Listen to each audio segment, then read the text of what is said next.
Good evening, members. Good evening, members. I'll bash my gavel in a minute if you don't. All right.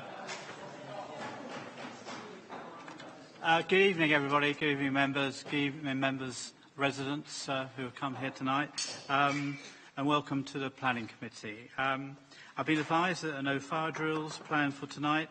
But if the alarm does sound, Mrs. Snook, who's on my right here, will ascertain the situation and provide further instructions. I would remind you that this meeting will be broadcast live and recorded for playback on the Maidstone Borough Council website. But will anybody else be recording or filming this proceedings? I only ask so that other people know this is happening. No? Okay, thank you very much. Members who are using mobile phones or tablets are asked to ensure that these are on silent and are only being used with regard to the business on the agenda this evening.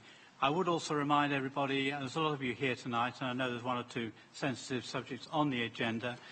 This is a place of serious discussion that members and officers must be given the right level of respect. I'm sure you'll do that, but I would ask that you don't clap or cheer or do other things. This is, I have to say, it's not a theatre, it's a place of serious debate and discussion. I hope you all understand that. Okay, so let's go into agenda item 1. Apologies. I have apologies from Councillor Hemsley. Anybody else? I don't think so. I think we have a full house. Substitute members? Councillor Burton. Yes, Councillor Burton for Councillor Mike Hemsley. Thank you, Councillor Burton. Visiting members? I do see two. Which will be taken first on the agenda. Okay. Agenda item 4, items withdrawn from the agenda, and I'm going to ask Mr. Bailey here to propose. Thank you, Mr. Chairman. Officers have requested that this application be withdrawn from the item tonight. The reasons for that is because of following further discussions with the applicant, the viability report that was submitted with the application was initially withheld due to the officers considering that to be sensitive, but subsequently it's transpired that that should have been released to the public. There is a consultation going out tomorrow scheduled for 14 days to allow the general members of the public to view the viability report, to make an opportunity for a bit more of an informed representation on the application, and then I would recommend that the application is then brought back to committee. So on that basis, my recommendation is that the application is withdrawn tonight. Thank you, Chair. Thank you, Mr. Bailey. Are we all happy to agree that? Agreed? Okay. Thank you very much, and thank you, James, for that. So the Railway Tavern, just to confirm, which is actually last on the agenda, has been withdrawn. Date of the adjourned meeting, I think that is for the 23rd of March, if we need one. Urgent items. I've agreed to take the update reports to the Head of Planning and Development as urgent items as they relate to matters to be considered at this meeting. Is everybody happy with that? I assume they are. Basically, there are urgent items on pretty well on each item on the agenda, so just to note that when we come to it. Item 7, disclosures by members and officers. Are there any disclosures by members and officers? Councillor Mumford. Yeah, it's my normal disclosure. The item 13 is within Bolton and Chelsea. I'm chairman of the Bolton and Chelsea Parish Council. We have a separate planning committee. I've not taken part in any of the planning committees. There was also a public meeting which I did not attend. I intend to both speak and vote. Thank you, Councillor Mumford. Your point is noted and obviously taken into account. Thank you very much for that. Disclosures lobbying. There's been lots of lobbying. I'm going to take this as we go along under each agenda item. I've noted it down my list, so hopefully I won't forget, but remind me if I do. But I'm sure that we all know there's been a lot of lobbying.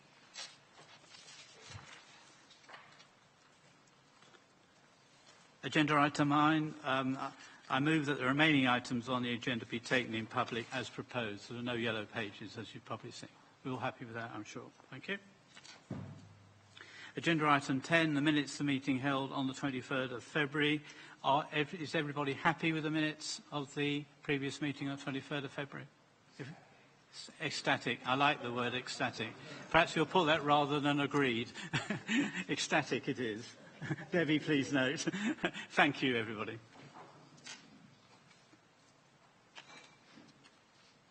Agenda item 11, presentation of petitions. I believe that there is a petition referred, and it covers agenda item 13, if I'm right in saying. It's all right? Do we need to do anything with it? So we just refer to it, we refer to it when we come to agenda item 13. All right? So we'll take that into account when we discuss agenda item 13. Thank you. Agenda item 12. Deferred items. Sorry, I don't mean to smile on this one, but I always say to make the same comment every time on the first item. So I won't say it tonight. James, do you want to quickly run through them? Yeah, unfortunately, due to a prolonged illness from the case officer, the application on the first deferred item hasn't been progressed any further. I apologise this to members. We have been trying to move that forward, and I'm very hopeful that it will come forward very soon. And I've got nothing further to add on the second item. Thank you, Mr. Chairman. Thank you, James. I'm reminded of the words, "The way to hell is paved with good intentions." I hope this is not... But at any rate, we'll see. I'm sure you're doing your best, and we look forward to it when it comes back to us. Okay, right.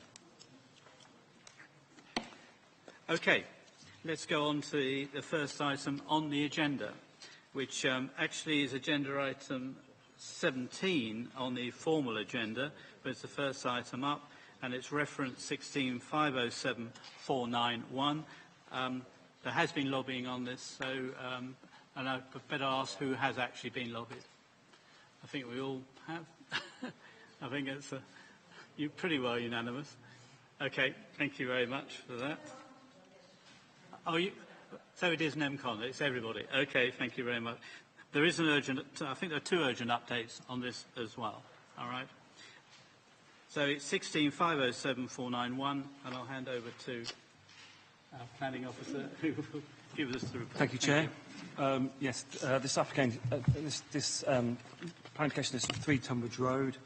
It's for the demolition of the actual present building and the construction of a Part 3, Part 4-storey building, providing 19 flats. In terms of photographs, this photograph provides the sort of site context, and this is looking from outside the Vine Medical Centre towards the town centre, with the application building on the right-hand side of the picture, and other buildings in the town centre are visible in the distance. This second photograph, again, in terms of site context, shows the building at Broadway Heights, which is next to Maidstone West railway station, with the railway station in the centre of the picture, and the application site over to the right-hand side. This building is 6 stories in height, and provides 58 flats with a high site coverage. In terms of the application site itself, this is the red brick building in the centre of this photograph. The application site is a draft housing allocation within the emerging plan for 10 dwellings at an average density of 67 dwellings per hectare. The site, the building on the site is currently vacant, and it was previously in office use. It benefits from a prior approval for conversion to 7 flats. The neighbouring building at 5 Tunbridge Road can be seen on the right-hand side of the photograph. This site is also a draft housing allocation and has outline planning permission for new housing. The outline plans for that site show a six-storey building at the front of the site, providing 41 flats. This image is looking the opposite way in terms of the site frontage. You can see the Victorian semi-detached pair of properties on the left-hand side of the photograph. This adjacent building is also in office use and also has prior approvals for residential use. On the right-hand side, you can see the access to the neighbouring site at 5 Tunbridge Road. This photograph is from Maidstone West Railway Station. You can see the application site in the middle of the picture, the Victorian a pair of properties next door, and 5 Tunbridge Road on the left-hand side of the picture. The green shipping containers show the actual extent of the site, going back from Tunbridge Road. This image is from the access to 5 Tunbridge Road, looking back towards the application building. The large building in the background is Vaughan Chambers, which is on the opposite side of Tunbridge Road. This image is of the back of the application building, with Broadway Heights in the back of the photograph. In terms of the proposed building, this shows the frontage of the building with the Victorian building next door. I'm not sure whether you can see that, but there was a line on there showing the height of the existing building on the site. The proposed building is around about 0.7 of a metre higher than the existing building. In terms of the design and appearance of the proposed building, it has tried to make reference to the front bay of the adjoining building, and in terms of the shape and position of the windows. This is the eastern elevation of the building, looking towards the railway station. There are undercroft car parking spaces at ground floor level. The designer sought to try and break the building up into 3 blocks, separated by 3 staircase cores. There's also the bin and cycle access. This is the elevation looking west at the top towards 5 and at the bottom the actual rear of the building. In terms of the western side of the building, the orientation of the units facing the opposite direction, and the habitable windows on this elevation have angled windows to actually allow the development of the neighbouring site at number 5. This shows the site plan with Tunbridge Road on the right-hand side of the image. You have the site access along the eastern side of the site. The undercroft car parking spaces, a total of 13 off-street, with open car parking spaces at the rear of the site. This is the first floor of the building, with 2 residential units at the front of the site. The staircase core, a bin and cycle storage with 19 cycle parking spaces, and the 2 staircase cores. In terms of the first floor, you can see the angled windows along the eastern side of the building. This floor provides 3 one-bedroom and 3 two-bedroom flats. with the staircase cords separating the actual floor space out. Second floor plan, very similar to the first floor, with the angled windows and the same amount of flats provided on that floor. Third floor plan, you have a three-storey element at the rear of the site, with a four-storey at the front of the site. This floor provides 2 one-bedroom and 3 two-bedroom flats. In summary, the Office recommendation is to grant planning permission subject to various planning conditions. These include the conditions relating to noise, which is condition 6, pollution, which is condition 8, biodiversity, condition 12, and landscaping, which is condition 14. Thank you. Thank you for that.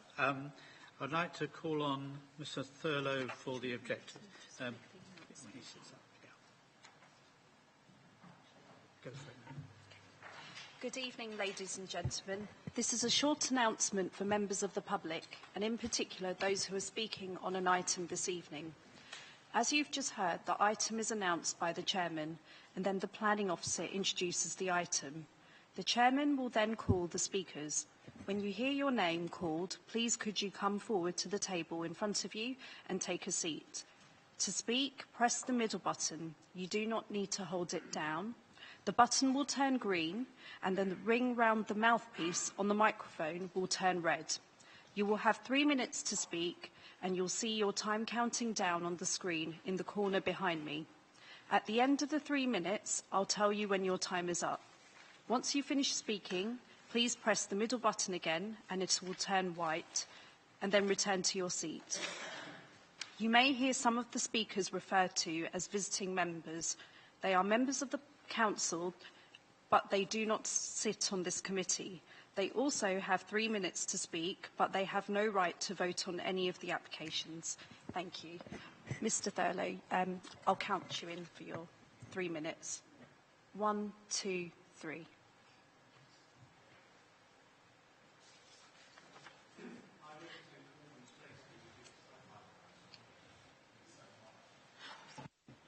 Sorry. I represent Corbyn's Place Limited, or Corbyn's, owners of the site on Tunbridge Road next door to the application site. Corbyn's received outline planning permission in December 2016 for up to 65 dwellings, and in January initiated pre-application discussions with your officers on the Reserved Matters application. A number of design parameters for the site emerged in discussion with officers and during the committee debate of the application. To achieve up to 65 dwellings requires an apartment block which, to avoid overlooking and overshadowing of neighbouring properties, has to be located close to, but 7 metres back from, the Tunbridge Road frontage. The apartment block has been sited with a minimum 10-metre standoff from the site boundaries. Corbyn's has 3 major concerns about the 3 Tunbridge Road application. Firstly, in an urban design context, new development cannot be considered in isolation, but must take account of its surroundings, including unimplemented permissions. Secondly, the 3 Tunbridge Road application represents overdevelopment of that site. The proposed apartment block occupies the majority of the site, has a minimal standoff of 1 metre or less to the boundary with Corbyn's. Overall, the development represents 190% of the local plan's assessed capacity of that site. Thirdly, the proposed apartment block will overshadow development on the Corbyn's site. The Building Research Establishment, or BRE, has provided a methodology for assessing whether development will obstruct adequate sunlight and daylight reaching adjoining development. The best practice guidance is widely relied upon by architects and planning authorities. The applicant at 3 Tunbridge Road has not provided a BRE-compliant daylight and sunlight assessment of that development. Consequently, there is no assurance it is high-quality design. Corbyn's has carried out such an assessment, showing that the 3 Tunbridge Road development will result in the lower and possibly second floors of the Corbyn's proposed apartment block fouling the BRE daylight and sunlight test. This puts a significant question mark over the inclusion of an apartment block on the Corbyn's redevelopment. in any future application, resulting in a shortfall of up to 38 dwellings in the emerging local plan's assessed capacity of the site needing to be made up. Your officers rightly refer to 3 Tunbridge Road being a highly sustainable site, but so too is the Corbins site. For the above reasons, Corbins reject the recommendation of planning permission for 3 Tunbridge Road. The details of redevelopment of both sites should be considered together. Corbins would therefore ask that the current application be refused on grounds of inadequately assessing impacts with respect to overshadowing. The detailed applications to redevelop both sites should then be considered concurrently. Corbyn's application will be submitted within a week. Thank you for this opportunity to address you. Thank you, Mr. Thurlin. Mr. Stroud, please, for the applicant.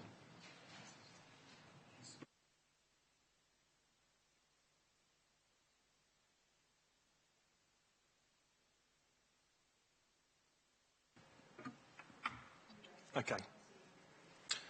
Thank you for giving me the opportunity to speak in support of the application. My name is Patrick Stroud. I am the architect acting as agent for our client, Tunbridge Road Developments Limited.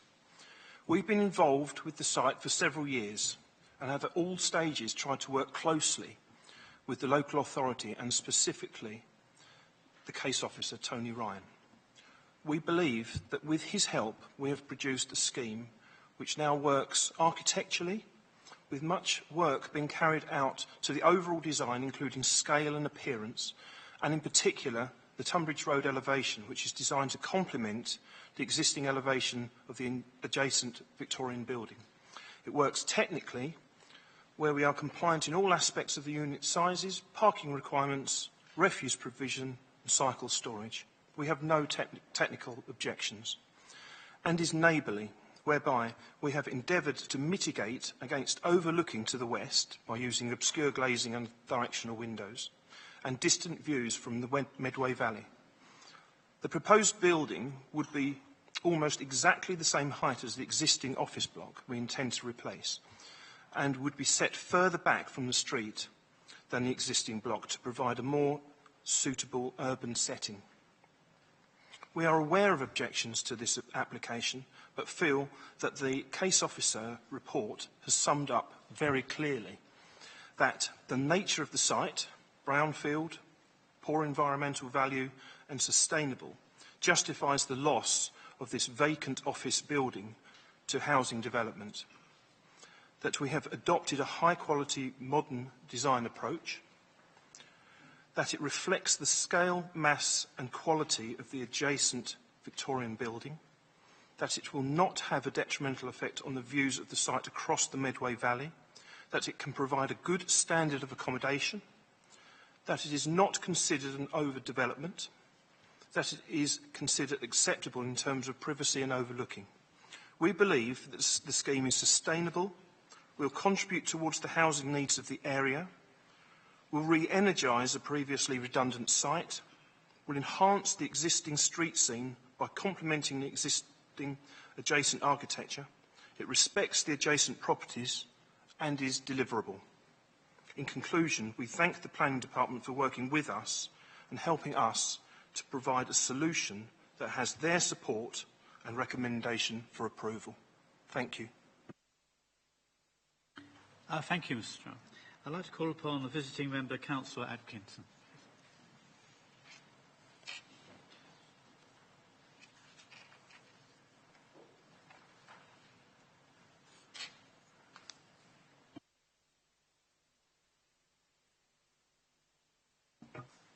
Okay, thank you, Mr. Chairman.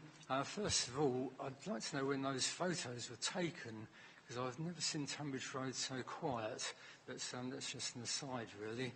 My main objection to this proposal is that this represents the loss of yet another site for employment.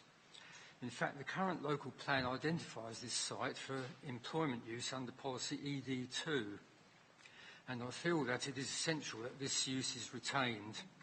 Otherwise, the way we're going with applications such as this means that although people will have somewhere to live, they'll have nowhere to work.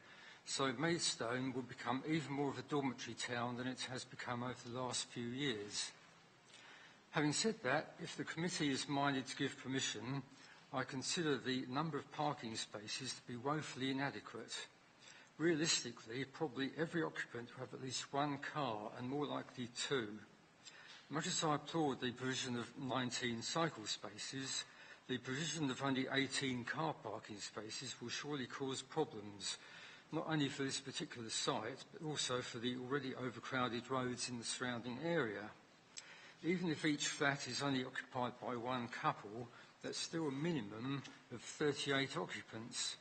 Assuming an average of 1.5 cars per flat, that makes about 29 cars with only 18 car parking spaces. Please therefore reconsider this aspect and provide adequate parking for the benefit not only of the new occupants, but the residents in the already overcrowded surrounding area. Thank you. Thank you, Councillor Atkinson. Visiting Member, Councillor Harper, please.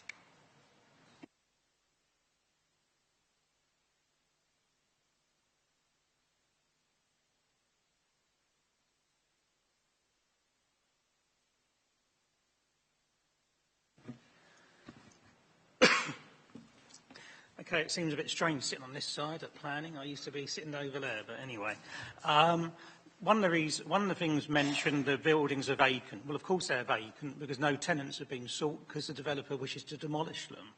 As Keith said earlier, this is important employment land. I just want to quote, there's a couple of paragraphs from the interim inspector's report, paras 105, 108 and 112, all reinforce the lack of employment land in the borough and especially in the town centre, a shortfall of office space. I think that's really important to bear in mind. But Keith's talked about employment land earlier. This development is high density for this area. It's just looking at the plans, likely to give us problems for the future. We've got the 19 flats with inadequate parking, but there's also the issues of air quality and noise to be addressed. It's suggested that as amenity space, people will have balconies to open out.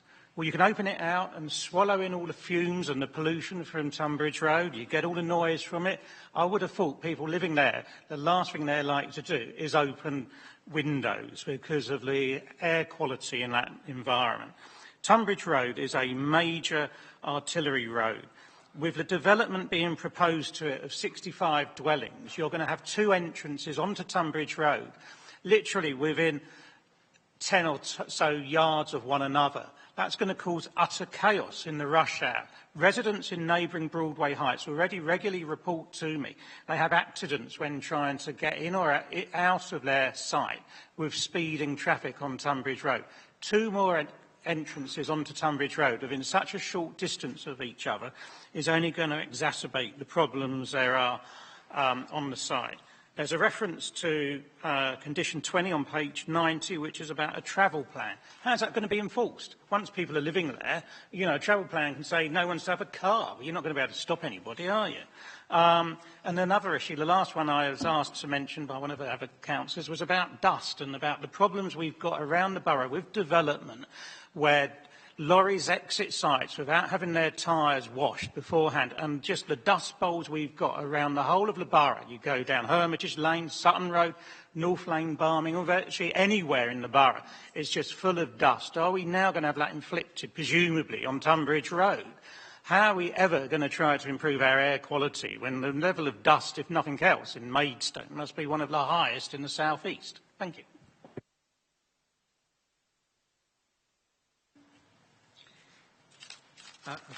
Thank you, Councillor Harper. Before I open the thing up for debate, I know there's a ward member here, but before I do, I just noticed three key points came out of this. Was the lack of parking, the lack of employment, or loss of employment, and overdevelopment. Do you want to comment on any of those now before we then we'll go to the debate?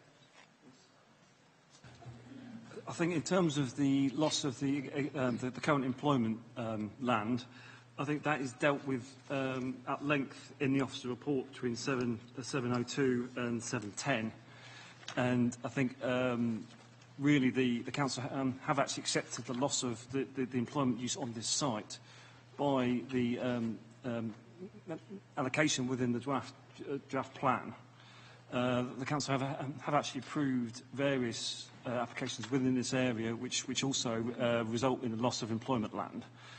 So I don't think the loss of employment land is, would be grounds to refuse this current application. In terms of car parking, yes, the proposal provides just less than one space per unit, but I think in this location it couldn't really be better located in terms of the town centre, in terms of people accessing services and facilities in the town centre on foot, right on top of Maidstone West railway station. So in this context, it is considered that the level of car parking is actually appropriate. Thank you for that. I'll go now straight to members. First of all, Councillor Borton, I think you're the ward member. Thank you very much, Mr. Chairman. And yes, starting from the end, from my colleagues in Fant Ward, the employment use issue is covered in the local plan. That's a debate that's passed and happened now. And this site it's H116. It's earmarked for development, and so it should be, frankly, as soon as it was allocated in the local plan. And the parking issue has been covered. This is probably one of the most sustainable locations in terms of public transport accessibility in the town centre. It's right on top of Maidstone West. It's got a bus stop with a number of routes, whether Arriva changed their routes or not, just down the road as well. So if anywhere is right for development where car provision isn't necessary, it's here. So I think we park those two issues, quite literally, and move on to matters of more controversy, as far as I can see. Look, the local plan is quite clear with the relationship between 3 Tunbridge Road and 5 Tunbridge Road. I think it states in there that the council would encourage a joint development with the American Golf site to ensure a comprehensive and inclusive design approach. And I'm not aware, and I'm not interested, frankly, in the history of the relationship between the applicants here and the objector we've heard from. But it's very disappointing that that's not been able to have been achieved so far, and we are at this stage. And I remember mentioning it when we considered 5 Tunbridge Road a while ago. And frankly, whatever this dispute is about, Maidstone's going to lose out, ultimately, because you're not going to get the best development in this part of the world as a consequence. Covering a few other issues, Mr. Chairman, I think the height is covered. It raised by 0.7 metres from its current height. I think that's absolutely fine. It's not going to be the tallest building in Maidstone, as we've approved recently on this committee, so we can leave that issue there as well. There is an issue about the affordable housing, which has been mentioned to me. Well, again, I think the viability report, I think it's 7.80 in the agenda in front of you, covers that off quite nicely, and I don't have an issue with that. I do have a big issue, though, despite the scene urgent update, with the lack of an air quality assessment, because if ever an air quality assessment was needed, it would be this application here. So why on earth are we in this position where no air quality assessment has come forward? This is a huge issue across the borough. This has been mentioned time after time again by members of this committee, by members of the public, by members of the council. And I'd quite like some answers as to why this has come to the committee without a proper air quality assessment. And the condition in the urgent updates is a fob-off, frankly, to be honest. We're here to make proper decisions. We're here to make informed decisions as well. And just going, oh, yeah, we'll do it later on, is not good enough, frankly. So I need some more answers on that as well. Look, Frank, I don't have an issue with developments here, as my ward colleagues do, at all. I think we're nearly there, to be totally honest. I think the relationship between 3 and 5 Tunbridge Road is disappointing, but we are where we are, and we're going to have to cover that going forward. But to me, the air quality issue is the most important one, followed by the issue of the overlooking that was mentioned by some of the speakers earlier on.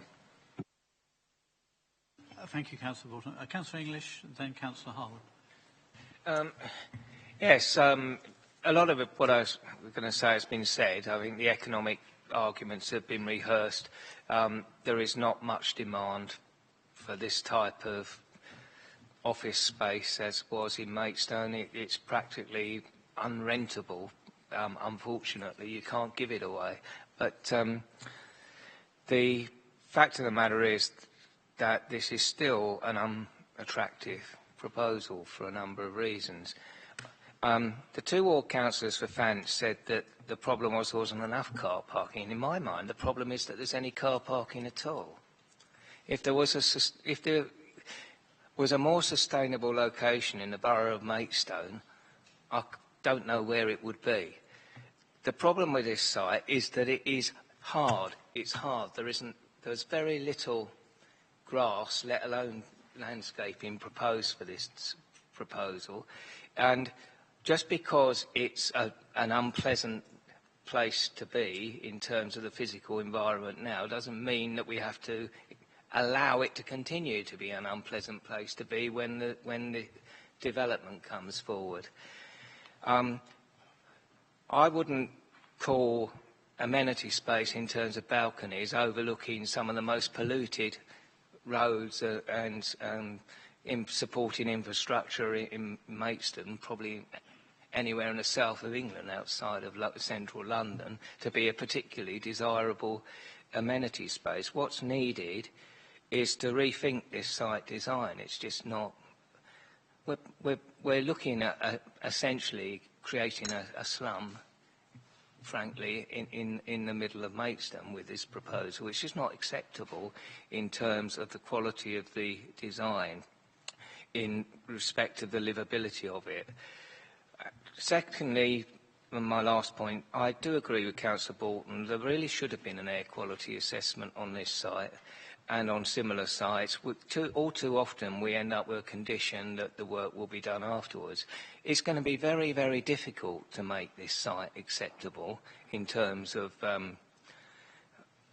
people who will be living in there. And if there are only amenity spaces, the balconies, that are actually going to be worse affected, the worst affected part of the building in many ways, it's just not really an appropriate solution. So I think that although I accept the principle of development, even an intensive development on this site, more work needs to be done on greening the site, because it just is not an acceptable solution, even in the town centre, to continue to have such a hard, physically unattractive design when a lot could be done to make this actually a livable space, and we haven't done any of it. Thank you, Councillor News. Councillor Harwood, please. Thank you, Chairman. I know that design and good design is subjective and in the eyes of the beholder, but I don't know who could look at this scheme as it currently is and say that it is actually an addition to the streetscape of Maidstone that we can be proud of. And I think there's an interesting juxtaposition with the debate on this site and the adjoining site, on the Corban site, and also on what is now the Vines medical practice, where that was a very design-led approach, where they were looking at how can we soften the frontage onto the Tunbridge Road and change it from this heavily polluted, very hard urban approach, its departure from the town rather than approach on by car, but an approach to the town on foot, with a very significant footfall. There was to have no reference to the landscape approach that's going to be utilised. I agree with Councillor English and with the ward councillors that is unforgivable. We are trying to build an avenue of trees that we're starting to link in the surrounding developments. And I'm very interested that in the committee report that was not picked up, because that has been a thread running through all the schemes that we have brought forward in Tunbridge Road, was to enable enough space to put the landscaping in. Admittedly, with the development of Broadway Heights, it didn't last very long because it's now paving slabs. But we tried, and I think there's something we need to think about there about how we protect landscaping. But on the Vines frontage, we have got the landscaping. The Corban site we were building in the landscaping as well. And that brings me on to the second point, and that's the amenity of future residents. You know, this is, as I said in my comments beforehand, this is a very monolithic block with small windows, I think because of the noise and the air pollution and so on, which is essentially wedged into this site. The local plan talks about bringing forward the two sites together. One of the problems we've got is with the access to the Vines, it's very dangerous for pedestrians. Cars swing off the Tunbridge Road as they're heading west, and they're looking at getting off the road and the cars around. They're not looking at pedestrians. We're going to be creating two of them, one for the Corbyn site and one for this site, right next to each other on one of the most heavily used footways in the borough. And I don't think that is good design in terms of the amenity of residents and in terms of pedestrian safety. I'm also concerned for those pedestrians that we're creating a canyon effect in that because of the steep incline, because of the traffic volumes, the air quality, you can cut it with a knife walking up Tunbridge Road. It is grim the entire way up, and I know because I have to walk up and down it every day. And it is, and it really, I suggest that this site, it would need filters for the residents, certainly the residents on the frontage of the site. I think the setback needs to be significant to allow big trees to go in.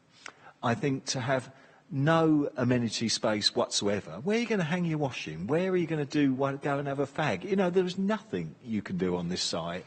And if this was good design, proper town planning, we would have looked at the Corbyn site and we would have looked at this site, and we would have designed them together, to have a single access, to have a common landscape approach along the frontage, to build in an amenity area at the back of the site, and we could have achieved good design.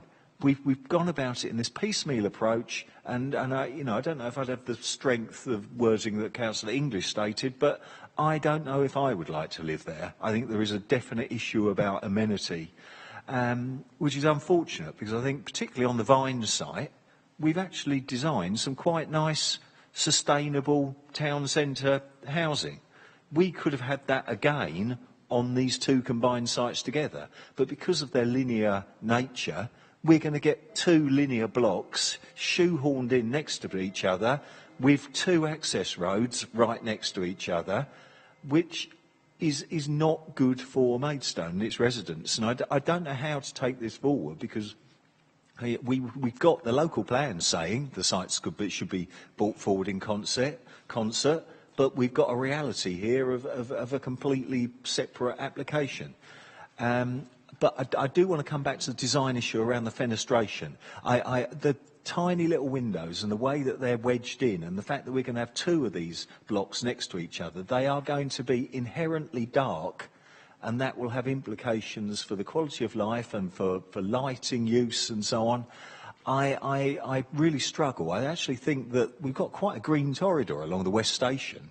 It's actually quite nice, and we could have used that light and that openness and that difference in topography, but we don't seem to be doing it. And you know, we emphasise good design so much. I just don't think we have addressed it here, and I actually think this could be refused on design and on future amenity of residents, and on the fact that we've not got the detail to understand its impact upon the street scheme. Even without the kind of the reserve matters, we usually have a landscaping scheme attached to it, so at least we have an indicative to know what's happening on the site frontage. With this, we had none of it. We've just got these kind of grey drawings. You know, I really do think that we need something better, and that may be a deferral and it may be a refusal. I'm not sure, but please can I have the officer's view on how we deliver the spirit of the local plan allocation and look at bringing the two adjoining sites forward together. Thank you, Councillor Hall. Before I go to the officers, I will, on your point, I'd like to give the floor to Councillor Prendergast and to Councillor Cox, who've been waiting very patiently. Thank you. I'll be really quick because, the most important thing I wanted to speak about, air quality, has been covered by so many people here. And given that air quality is such a hot topic nationally, I mean literally a hot topic, and given that this council is currently working on an has an air quality working group working on a low emission strategy, I would have thought, given this location, where it is, we would have asked for an air quality assessment up front. Asking for one as a condition after the event is you know, after the horse has bolted and the stable door has slammed firmly shut. So I really do find that quite disturbing. The other thing that's beginning to concern me a lot at the moment, Chairman, is this viability assessment. You know, here we have a town centre site which is considered sustainable, and we're seeing more and more of these. There was another one for 300 homes just a few weeks ago, where the developer says there's we've done a viability assessment, which I don't know enough about them, but we accept. And yet, in truly unsustainable locations, often in the countryside, we are sticking to our 40% affordable housing policy. Why do we have a policy that we are not sticking to in sustainable locations? And it is a sustainable, if we can work these other things out, it is a sustainable location. Personally, I'd like to see less parking there as well, because I think that site can take it. But so, although I accept the principle of development there, I think Councillor Harwood made some very, very good points. And I just cannot see how we can go ahead with this, although I'd like to hear what everyone else has to say. Thank you. Councillor Cox. Thank you very much, Mr. Chairman. I've heard what everybody else has said. Obviously, back it as well. One point that I haven't heard frequently, and I think we should be looking to more of this. We have 2 apartments at the front of this block that are on the ground floor. Can you tell me whether any consideration has been given to the accessibility for disabled users for here? Because we're allowing an awful lot of development into our town, our borough, and I want to know what sort of policies we have and whether we are asking developers, especially here where it's so accessible to the trains and to buses, whether or not they are actually aiming their developments at specific groups, i.e. the possibility of putting disabled people in these 2 ground floor flats. So are the doors wide enough? Are the surfaces correct? Does it have the correct size bathrooms to be able to take wheelchairs? So really, those 2 points, and I'm interested to hear what everybody else can wind up and say. Thank you. Thank you, Councillor Cox. I'll hand over to Ms. Spaney. I think I'll start off, and then I'll hand over to my colleague to answer some of the rest of the questions. I'll do them in reverse order. In terms of the building regs, generally does with the disabled access, but obviously there is a duty in the Act for consideration, that's set out in the Town and Country Act, but the provisions are set out through the building regulations. So the actual provision of disabled and the ability for disabled access, I think it's under Part L or Part M of the building regs, deals with that particular issue. With regard to the issues on viability, I mean, obviously we go out to independent consultants on viability reports, and in terms of principles, the policies in the local plan and the MPPF are all predicated on the basis of if the development is viable, because if it's not viable, it obviously won't come forward. And the whole point of a local plan is to bring development forward. So the whole issue of these are predicated on the basis if an application is viable, then you want them to come forward. So the issue is we do have them independently assessed, and they are quite expensive to be undertaken when they're independently assessed, and we have to take the opinion of those professionals, and they look at all sorts of scenarios. Can you change the mix? Can you change the allocation? Can you reduce the affordable housing? So there's quite a lot of other calculations they look at to see whether you could make a scheme become viable by looking at various alternatives. So that is taken into account. And I think I'll hand you over to my colleague to deal with the other issues on the AQMA and the other issues that were raised by members. Yes, I think in terms of the requirement in the emerging plan for the 2 site owners to actually speak to each other, that is something that officers have actually encouraged, and 803 of the officers' report, it is set out that has happened. The benefits of the 2 sites coming forward as one are very clear, but for whatever reason that hasn't been possible. And I think in terms of applications coming forward, officers have to consider what is put in, and as a planning application, we can't refuse to accept it because it doesn't include the two sites. In terms of the question about the air quality assessment, it has been, I think, in a lot of cases, the council's approach that it is dealt with by way of a planning condition, and I think that that's happened on sort of many sites. I think it'd be for, I think in terms of the actual validation checklist, in terms of what actually makes the application valid, whether officers can actually insist on the provision of a air quality assessment at that stage prior to the application coming valid. I think in this case we have sought advice from our Environment Health Department, and that they have put forward the actual planning condition which is in the officer report, and they actually consider that is an appropriate response in this case. Thank you. Thank you. Councillor Porton. Well, that didn't actually answer my question as to, it's irrelevant whether we have air quality assessments elsewhere on other sites. This is the site, I'd almost number one in the whole borough where an air quality assessment would be necessary. So if we don't do one here, we may as well never do one at all and forget it, to be honest. So I have to say, to be honest, Mr. Chairman, I'll just, if I can come back on some other issues as well that's mentioned. I actually disagree with my colleague, Councillor Prendergast and Councillor English. No parking is not a sensible idea here, because people in urban areas do have cars and do need to park them somewhere. So I think the parking provision is fine, to be totally honest. No more, no less. It's I don't see that as an issue at all. Likewise, a viability assessment, Mr. Bailey covered that off as well. I think, though, to be honest, Mr. Chairman, if I can maybe put something on the table here, I'd quite like to defer this application, because I don't think we can make a proper judgment on this until two particular main issues have been resolved. That's of the air quality assessment and the issues Councillor Harwood raised on design. And I'd be happy to propose that we defer this application based on those two matters. Do I have a seconder for that? It's already been seconded. Councillor Harwood. Is everybody in agreement to defer? Because I'm happy to do that at this stage. Yeah, can I just... Yeah, of course you may. Yeah.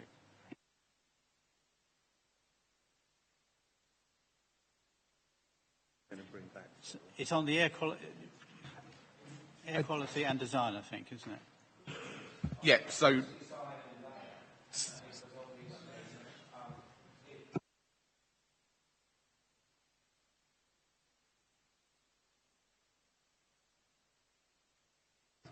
I think what I need to be very clear, because members have got a decision. I can totally understand members' concern about the air quality assessment in terms of what the impact of the AQMA may have in terms of tunnelling effect and whether that would require ventilation and all sorts of other issues that may be needed to be considered up front. What I'm slightly more concerned about is in terms of the design issues and the consequence of that, because you have an application in front of you now for consideration, and if you're deferring it, what are you asking the officers to go back and do to have a look at that particular issue? If you don't like the design, then that's an issue that you can decide now. If you don't like the landscaping, that can be determined now.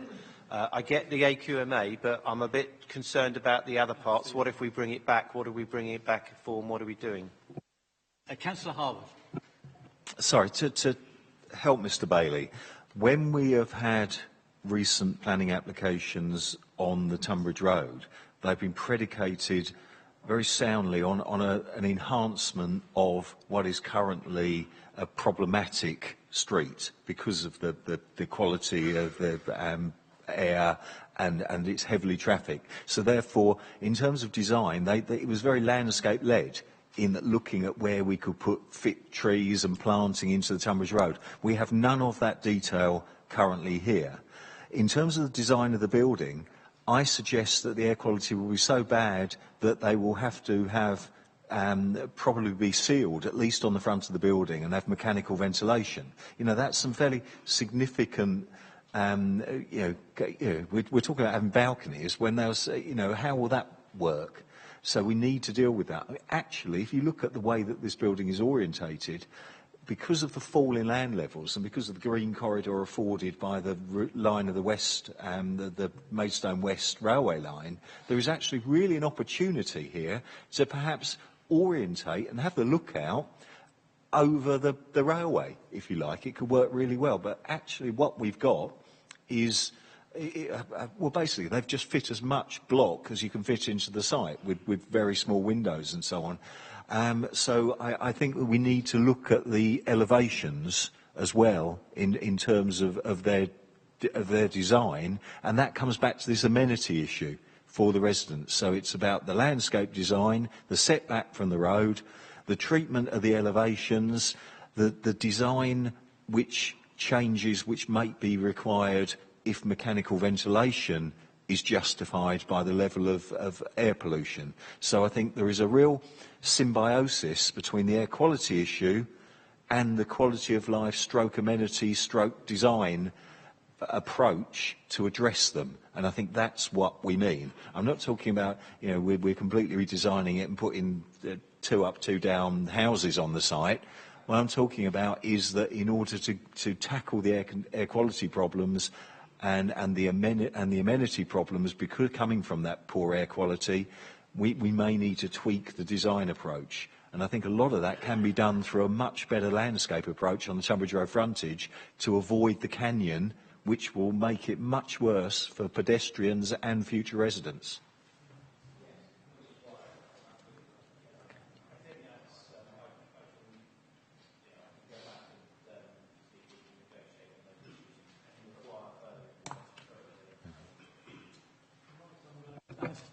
Yeah, no, that's clear. I can take that forward. Okay. So we're happy. We'll defer on the items that as we've just agreed. Okay. All happy. Good.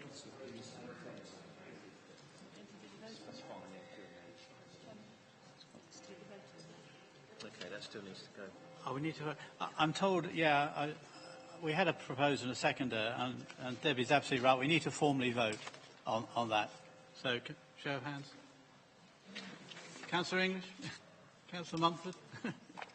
I'm not ordering you to vote a particular way, but okay, I think it's unanimous.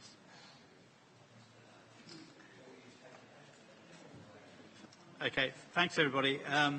We will now go to, it's agenda item 13 formally, but it's the number 2 on your list, and it's 16502 993 Lamb to the west of 70 Church Street, Bolton, Montrelsea.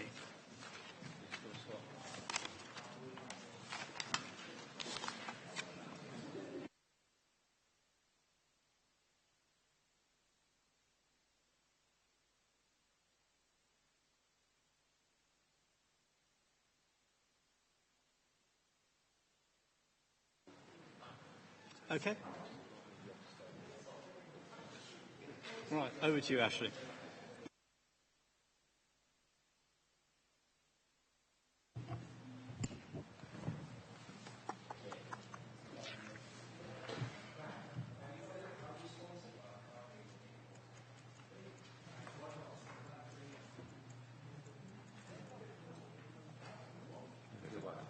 Right at the top.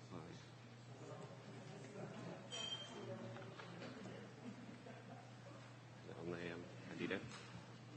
Yeah, just go full size. That one. That one. This one. No, next one. Next one. Okay. Yep. We're all ready. You've got urgent updates on this as well, just remind everybody. Okay. Right, good evening. This is an application site at land west of 70 Church Street in Bolton, Montrelsea.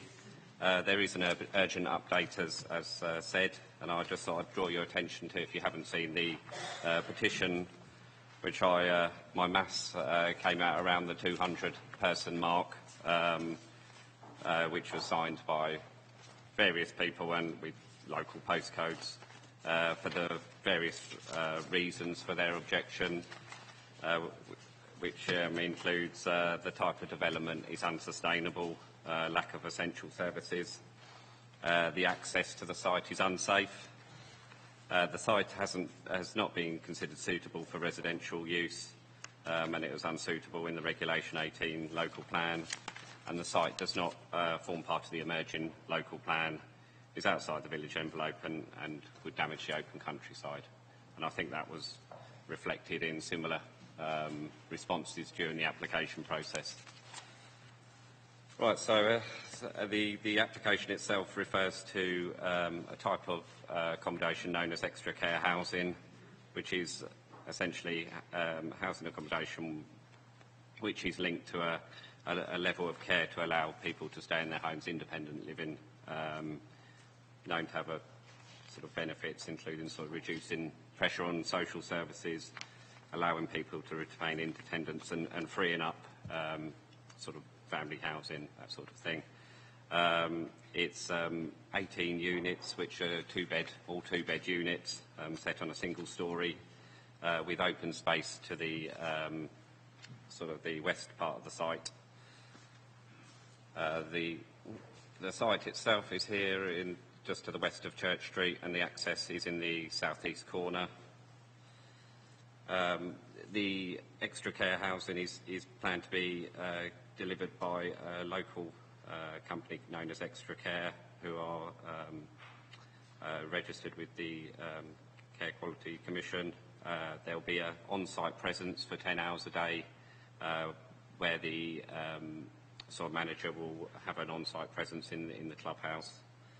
And it will be subject to all the occupiers will be subject to a health assessment and sort of commitment to a minimum care package and age restricted to 55 and over. It's obviously just a local area, which probably a lot of people know in this room. It's a site that was formerly a nut plat plantation until spring last year,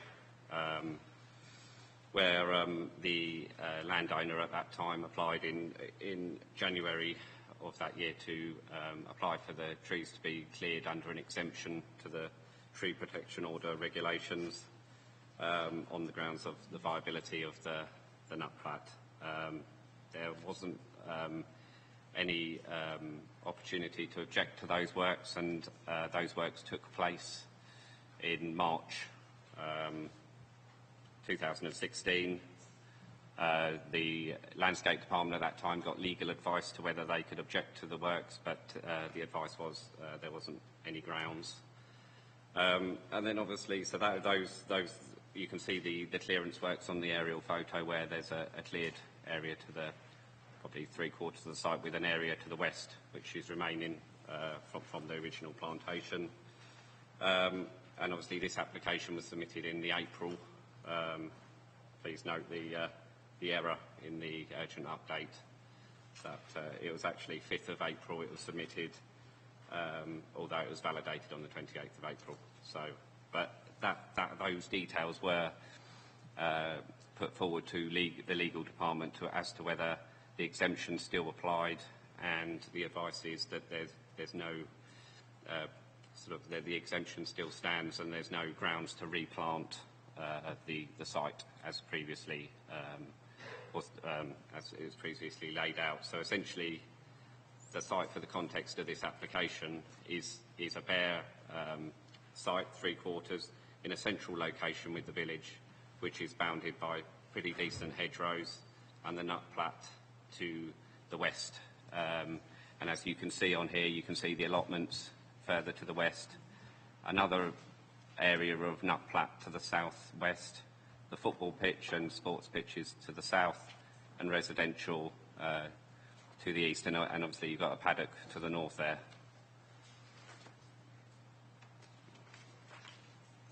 I'll just go through some site photos so you can get an idea of this was summertime where the leaves were on. That's looking northwards. You can see the properties on Church Street, the rear gardens with the tree line and hedgerow on the rear of the gardens. That's looking towards the southern boundary and the access in the top corner. Again, similar, the boundary with the gardens of Church Street. You can see the nature of the site though. the access point, and you can just see the edge of the garden boundaries. That's the access point to Church Street, which will include 3 metres of the garden to number 70, and so that will, it's an existing access that then runs to Church Street.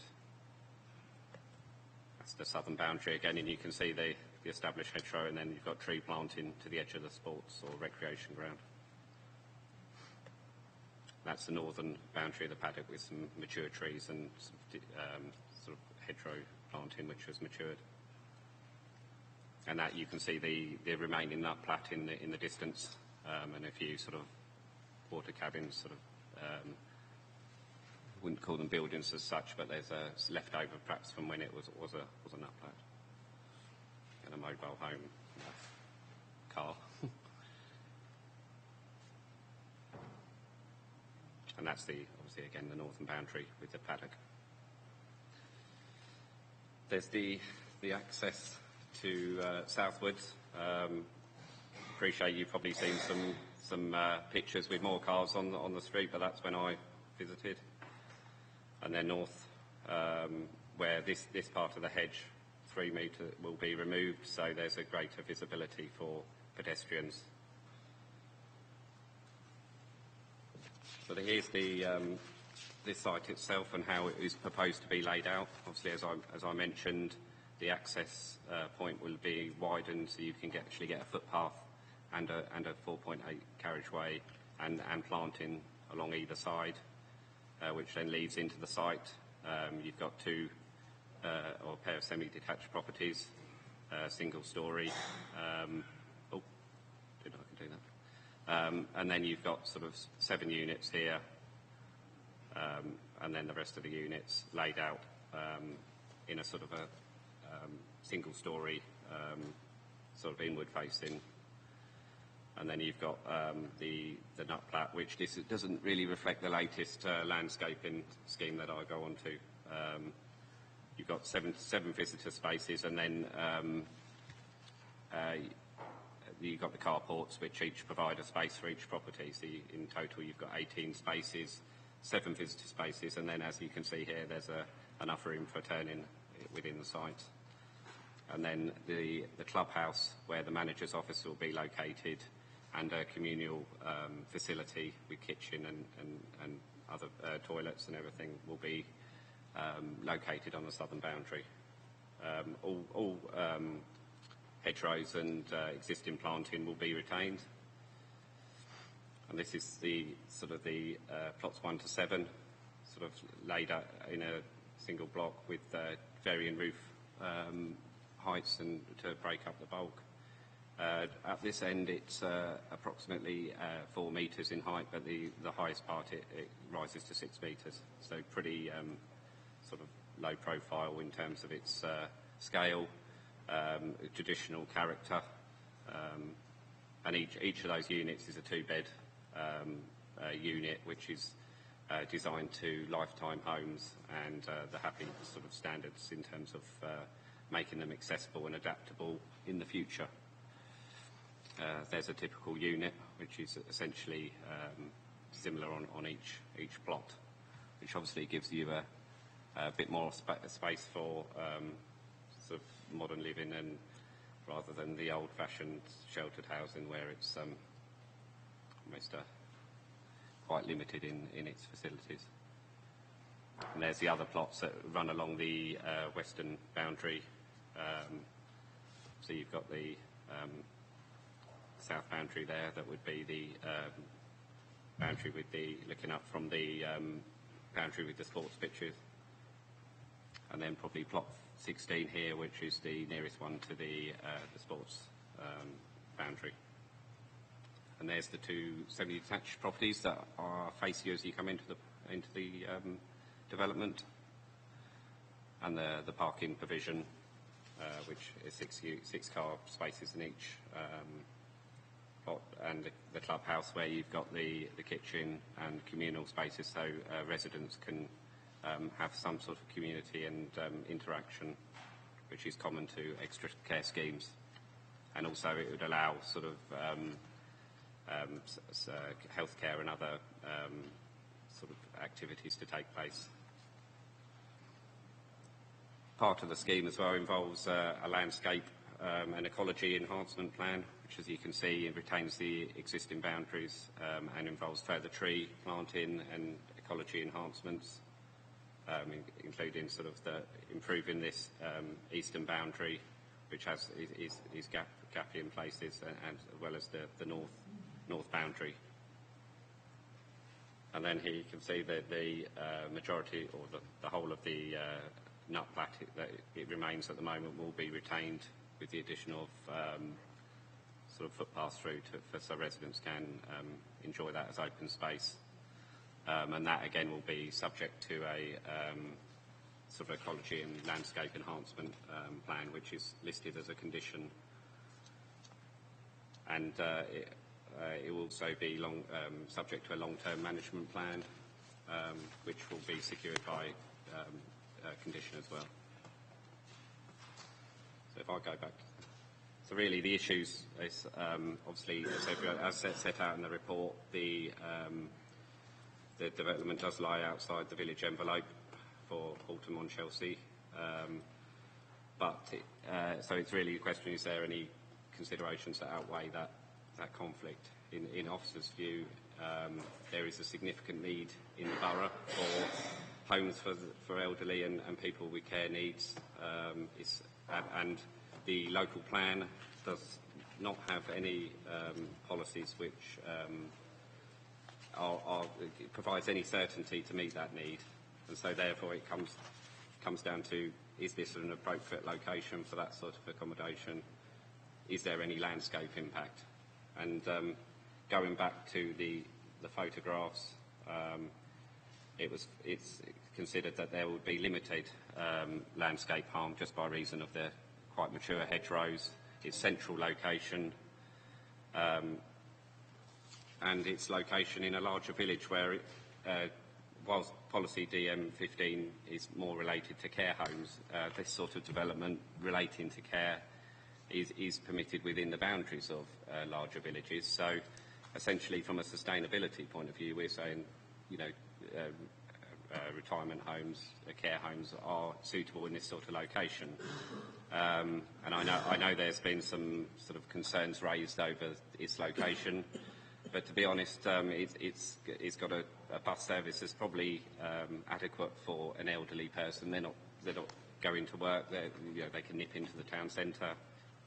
You're not far from Maidstone, and you've got the shop, Village Hall. The shop has got a pretty decent range of goods that I could quite easily live on. I've been in there a couple of times, and really the whole point it was defined as a larger village was that it supports the viability of services, and the MPPF supports that housing in rural areas may not have the same sustainability credentials as a town centre site, but it should be where it can support the vitality of rural settlements, and with a shop, bus services and a village hall, I feel it's the location is suitable for this sort of development, especially as each occupier is actually supported by care provision. So essentially they're getting the care that they would otherwise need given to them on site. There's been other issues raised in terms of the access and whether that's safe. I have been down, and actually school time, and I do see there's a number of kids that do walk along that route. And following KCC Highways' comments, I did raise the issue of pedestrian safety, but I think the view was the increased width of the access and their suggestion of a pedestrian priority junction. And I stood there today, 2.5 metres back, and you would see with that extra width, kids, or anyone, not just kids, you'd have visibility. And obviously the issue about vehicular visibility due to the cars that are parked there. it was taken of the view that there's been no injury crashes along this route, and there's plenty of driveways that come out into the same sort of road conditions, and therefore it is likely that road users would take care when entering and exiting the site. And on that basis, KCC Highways didn't have any objection to the application. So essentially, it's officers' view that although the site lies outside the development boundary, there's significant need within the borough for this type of housing, which isn't going to be met by the local plan unless speculative applications come forward. So there's a need of sort of over 3,000 units for this type, for sheltered and extra care, where there's a site where it will have limited landscape harm and is pretty well located for a village community where they can integrate people who currently leave the village because there's not accommodation, they can stay. It's considered those factors overcome the principle, the policy principle harm of being outside that boundary. So the officer's recommendation is approved, subject to the conditions listed in the report and the one on the urgent update, and obviously a legal agreement to secure the occupation of the units to age restricted of 55 and above, and a minimum care package, and obviously the affordable provision, which qualifies for 20% under the emerging plan, either on site or if they cannot identify a registered provider, an off-site contribution. Okay, thank you. Thank you, Ashley. Right, I would like to call on Mr. Edmonds from the objector.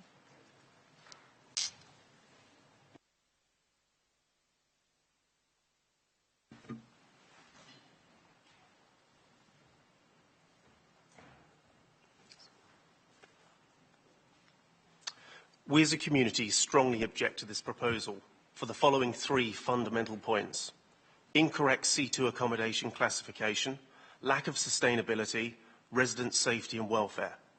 You've been asked to grant this application on the grounds that the need for C2 accommodation outweighs the need to follow the local plan and other agreed local policies.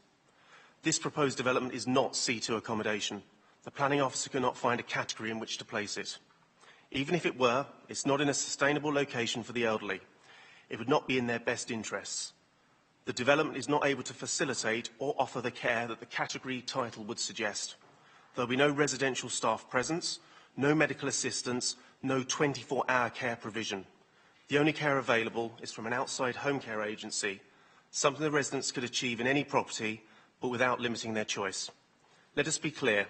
The suggestion that a doctor could visit the site on a fortnightly basis is not evidence, but purely a hope.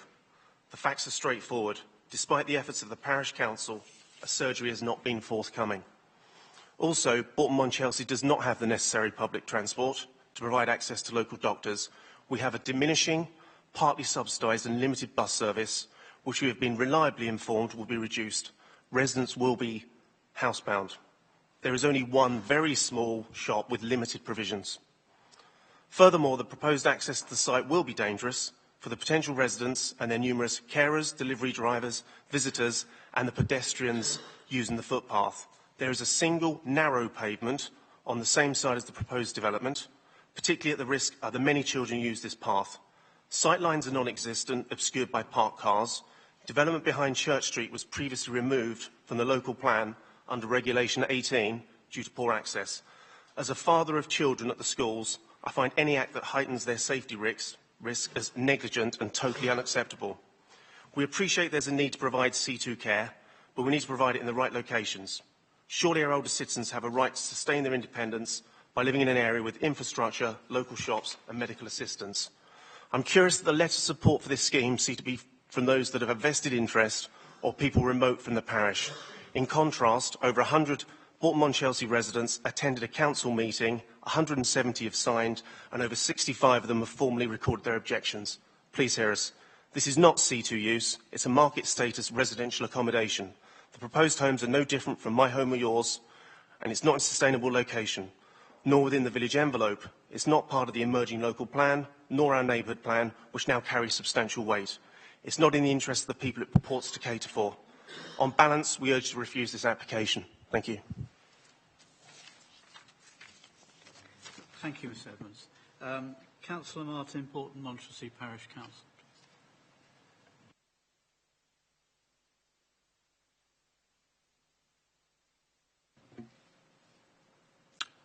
The Parish Council strongly object to this proposal and request it is refused for three main reasons.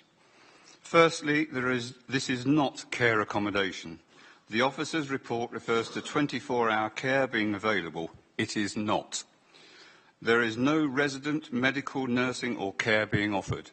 This is a normal domestic development and the care package is no different to that available to any private household. Secondly, this proposal is not sustainable. We have one small shop and a meagre bus service which is continually under threat, despite the work done by the Parish Council to try and retain it.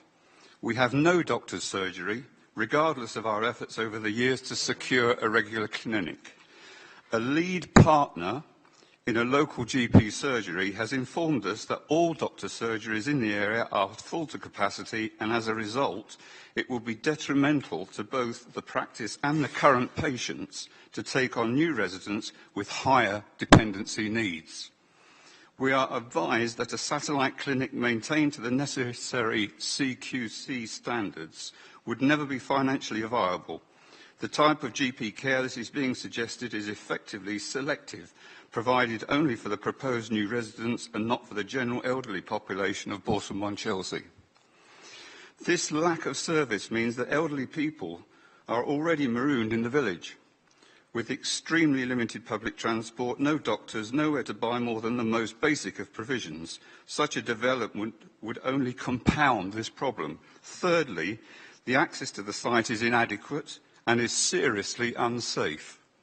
The site was not allocated within the Maidstone Borough Council emerging local plan and has never been considered as a suitable residential C2 use in any draft local plan. The site immediately to the north of the application site was put forward in the call for sites and was assessed by Maidstone Borough Council as unsuitable during the Regulation 18 process. It was rejected on various grounds, including access onto Church Street. Granting permission for this development would be contrary to the emergent local plan and contrary to various policies which were put in place to protect everyone's environment and quality of life. This proposal does not merit departure from the development plan. To conclude, this is not a 24-hour care facility as has been suggested. It is market value residential accommodation masquerading as C2 extra care. The access to the site is unsafe, particularly for our children going to and from the primary school. Finally, Balsam-on-Chelsea does not have the facilities that the prospective clients would need. Is this really the way we want to treat our elderly people? Please refuse the application. Thank you, Councillor Martin. Thank you.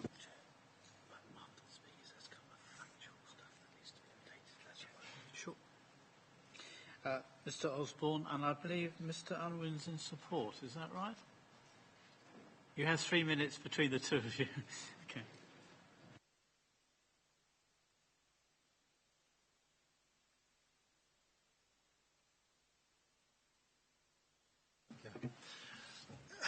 Good evening, Mr Chairman and members of the Planning Committee. My name is Jared Ewins and I, along with my wife Sue, who is here this evening, are the principals of Extra Care Limited, a firm of specialist C2 residential care providers based in Aylesford.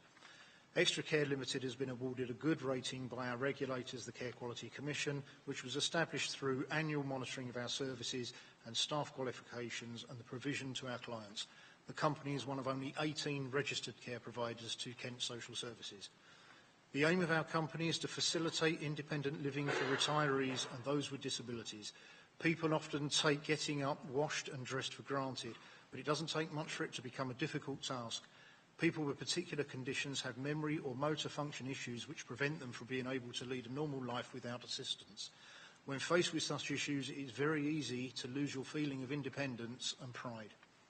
Our carers are trained in proper lifting methods and work with a range of techniques to ensure safe and comfortable support while moving around. The staff are also trained on how to best assist those with debilitating conditions and to recognise when medical or specialist intervention is required. We take pride in our experienced team of carers. They really do care about the clients and work hard through a range of on-the-job training and qualifications to provide an increasingly more expert and diverse care service. We have been working very closely with Country House Homes over the past year to bring this site forward. If approved, I can assure the committee that we will provide the very best care to the future residents of the proposed new homes. Given that we will be an employee of the residents in association, our future contract will depend upon the quality of our service. Thank you. Good evening, Mr. Chairman and members. The need for extra care retirement housing is significant. The Council SMAR informs us that during the plan period, the C2 extra care sector will require an additional 1,275 homes. The site location is ideal for extra care retirement housing. The location is peaceful without being isolated, the community is strong and vibrant, the area is level and accessible, and there is a shop with a post office and a bus service to Maidstone. The site is well contained from the wider landscape and the proposed development is of low scale. The proposed housing has been specifically designed to meet the needs of the C2 use class. The design is based on the guidance from the HAPPY report, and the internal space standards and specifications far exceed those found within regular housing or indeed that found within lifetime home standards. I trust that you find our development proposals for this application to be a well-designed specialist facility that will greatly benefit Baltimore-on-Chelsea and will provide a much welcomed choice in the market sector. Thank you.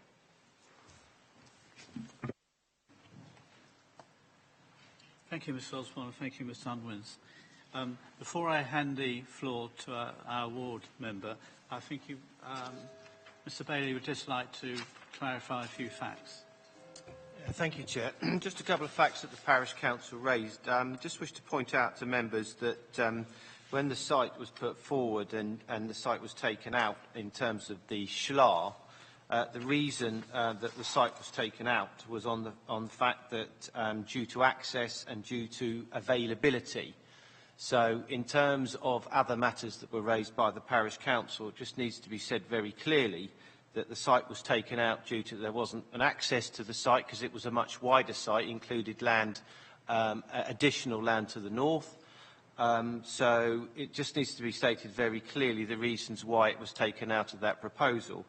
The actual recommendation was to put it forward, but actually because of it wasn't available and the access wasn't there, that's why it was taken out of that SHLA requirement. So I just think that needs to be clarified. And I just wish to point out, because obviously, you know, there's been some discussion about that the site isn't a C2 use. I would just draw members' attention to, obviously, the care provision that's proposed to be provided, the restrictions that are recommended by officers in terms of the Section 106. Now, they are quite key because I think we all know that by definition it is a dwelling. Each individual units of those are dwellings.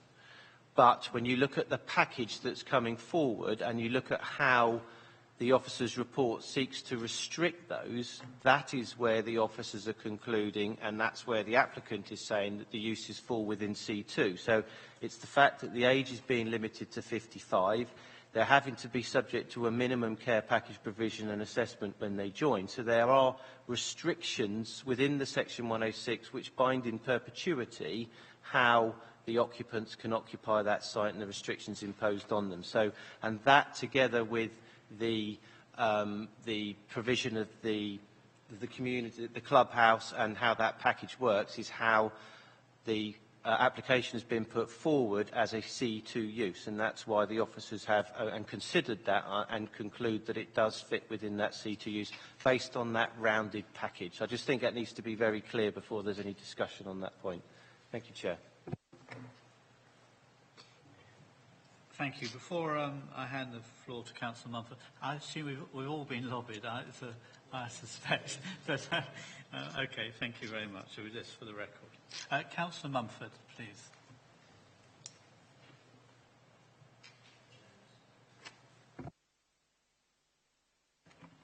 You're right there, Bob. You're Okay. Good evening, Mr. Chairman, members. Can I start by saving us some time, and that's that there shouldn't really be any discussion of how the site has become available. That is not a material consideration to this application at all.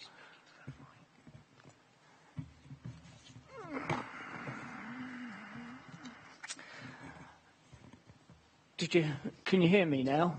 Yeah, good.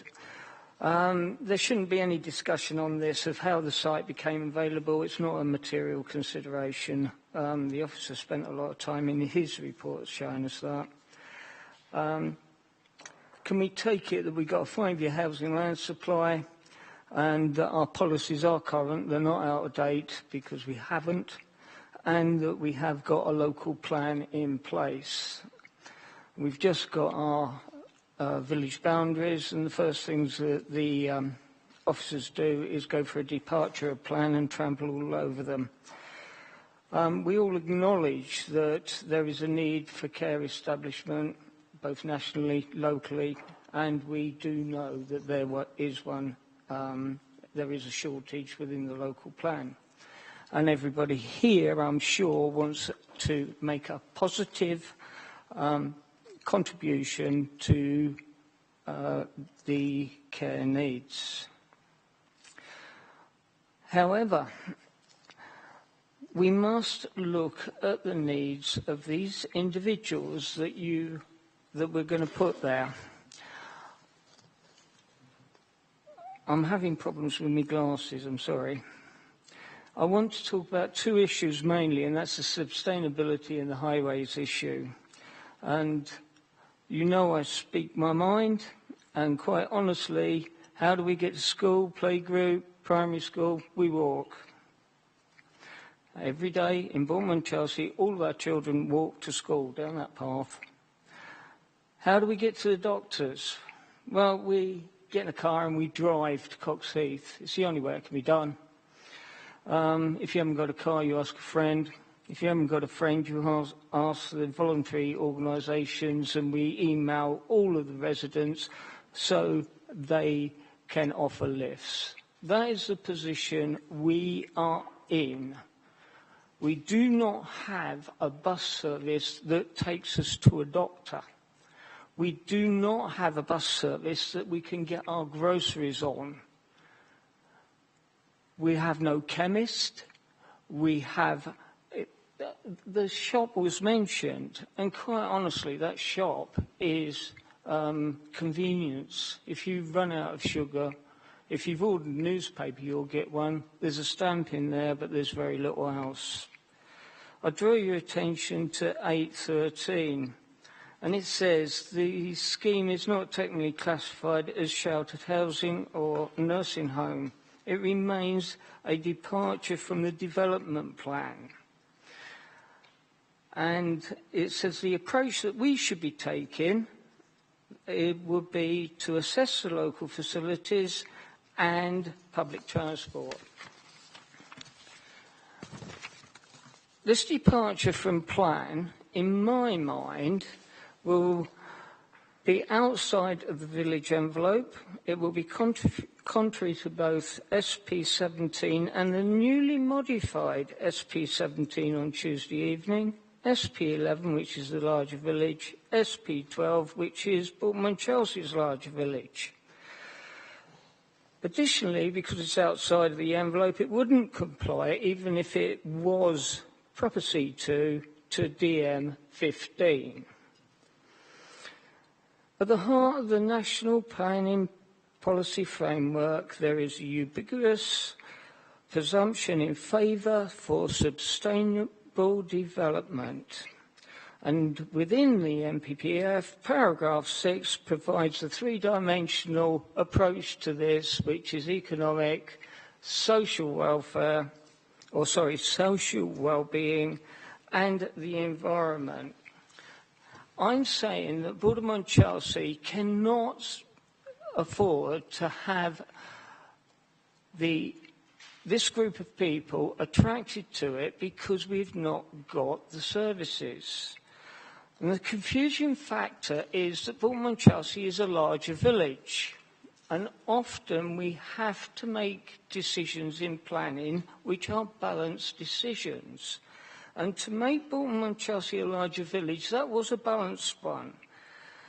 It was balanced against the education, so our lack of services against the education. If you saw, and which I'm sure you all did, and probably got it in front of you, Regulation 19, in that, when it talks about Bournemouth-on-Chelsea, it says it performs well in the audit in terms of education and childcare, with its primary school, playgroup, nursery, nearby secondary school. Yeah, it's fantastic. It performed poorly in terms of healthcare. It has no GP surgery or other healthcare services. The village does have a local shop, village hall and recreation area. Although the village is close to the urban area, public transport connections to Maidstone town centre are infrequent. That's what we told the inspector. And what we're saying there is we've made a balanced decision of why Bournemouth-on-Chelsea is a larger village. It's got no medical, chemist, weekly grocer, banking, nothing. We have to get in our cars and go away to other villages to achieve that. The officer is not clear on what it is. So I've looked at it and I've looked at the care package. And it is most definitely a residential development for people aged 55 plus who have entered into a binding contract with a care package of a minimum of 2 hours per week with one of our 19 care providers for really home visits, plus a clubhouse that's run by residents. Across the road, there's a lady that has 4 home visits a day, plus she's got the activities that are run in the village hall if she could use them. It's the same thing. They are not providing anything. All of this 24-hour care, show me on the plans where this person is accommodated. They're not. I don't want to decry the carers. They do a fantastic job. They have something like 12 weeks training, which includes first aid. They're not medical. It includes first aid. They get their clients up, put them to bed, they cook meals, they ensure prescribed medication is taken, they tidy up, and for me mum, they even gave her a bath and fed our dog. Fantastic. They do a good job, but let's not get away from it. Everybody in their own home is entitled to that kind of service. What will it do? It's an exclusive contract to one provider for home visit, which restricts the residents' freedom of choice. There are 19 providers out there that could do that. The clubhouse run by residents, it's got a proposed list of events. All of those are run in my village hall. What that will do is serve to isolate these individuals or my new community that are going to be held hostage because we've got no bus. And it will also undermine the organisations that are laying on the events, the voluntary ones, in the village hall. It works against it. It does not integrate them into my community. This development attracts a dependent community to an unsustainable location. The current community often move away from the village. I can name the people that have done it, not because there's not accommodation available, because we have no services. They want to move, and generally they move to Coxheath, walk around the shops. I see them there. They've got the doctors, they've got the health clinic, and they've got an excellent service, bus service to town. The officer mentions that we've got doctor's surgeries 2 kilometres away. To get to them, you've got a round trip of 6.4 kilometres if you want to walk. down the valley and across an arable farm.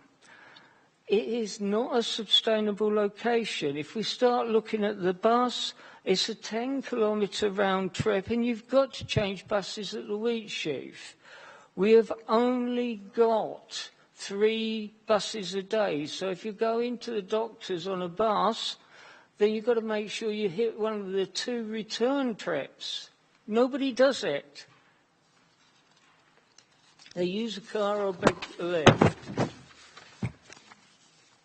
Because of the lack of service is within the village, I'm moving now that the application fails to demonstrate that this is a sustainable form of development, contrary to advice and guidance contained in the NPPF. The development would almost wholly be relying on car-borne journeys to service even the most basic needs of the residents. As such, the proposed development is unable to be considered as a sustainable location for development in terms and guidance contained within our NPPF, paragraphs 7, 14 and 49. And that because of the location, it is contrary to policies SP 11, 12, 17 and does not comply with DM 15 of Maidstone Borough Council's submitted plan. That's what I'd like to move. There is a major problem with the access, which I will come back to when you have had chance to discuss this application. Thank you, Councillor Mumford. Councillor Round, I think. Do I understand that Councillor Mumford has actually made an official proposal? Should we therefore ask for a seconding? I do apologise. I didn't pick that up. Maybe my hearing isn't failing me. But did you? Sorry, Councillor Mumford, you made to move, did you? Yes, sir, I did. Fine. Sorry, I didn't hear you. I do apologise. Councillor Round, do you want to come back? I did want to contribute to the debate, but I shall leave it there because I think Councillor Mumford has made a very clear case. The only thing I wanted to say is that, quite frankly, I've long been an advocate of such living arrangements, and I really do support what can only be described as a care village for independent living. I would normally support that, and I think the idea is remarkably wonderful. I think it's well planned. I think it's super. But for the reasons that Councillor Mumford has mentioned, I'm pleased, therefore, that it's not only been proposed, but it's also been seconded, and therefore it will get my vote.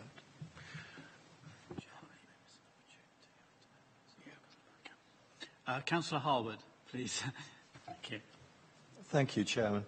I want to talk about another site that's nearby because of the similarities. But just due southeast of the application site, we've got the site on the junction with Heath Road, with Church Street.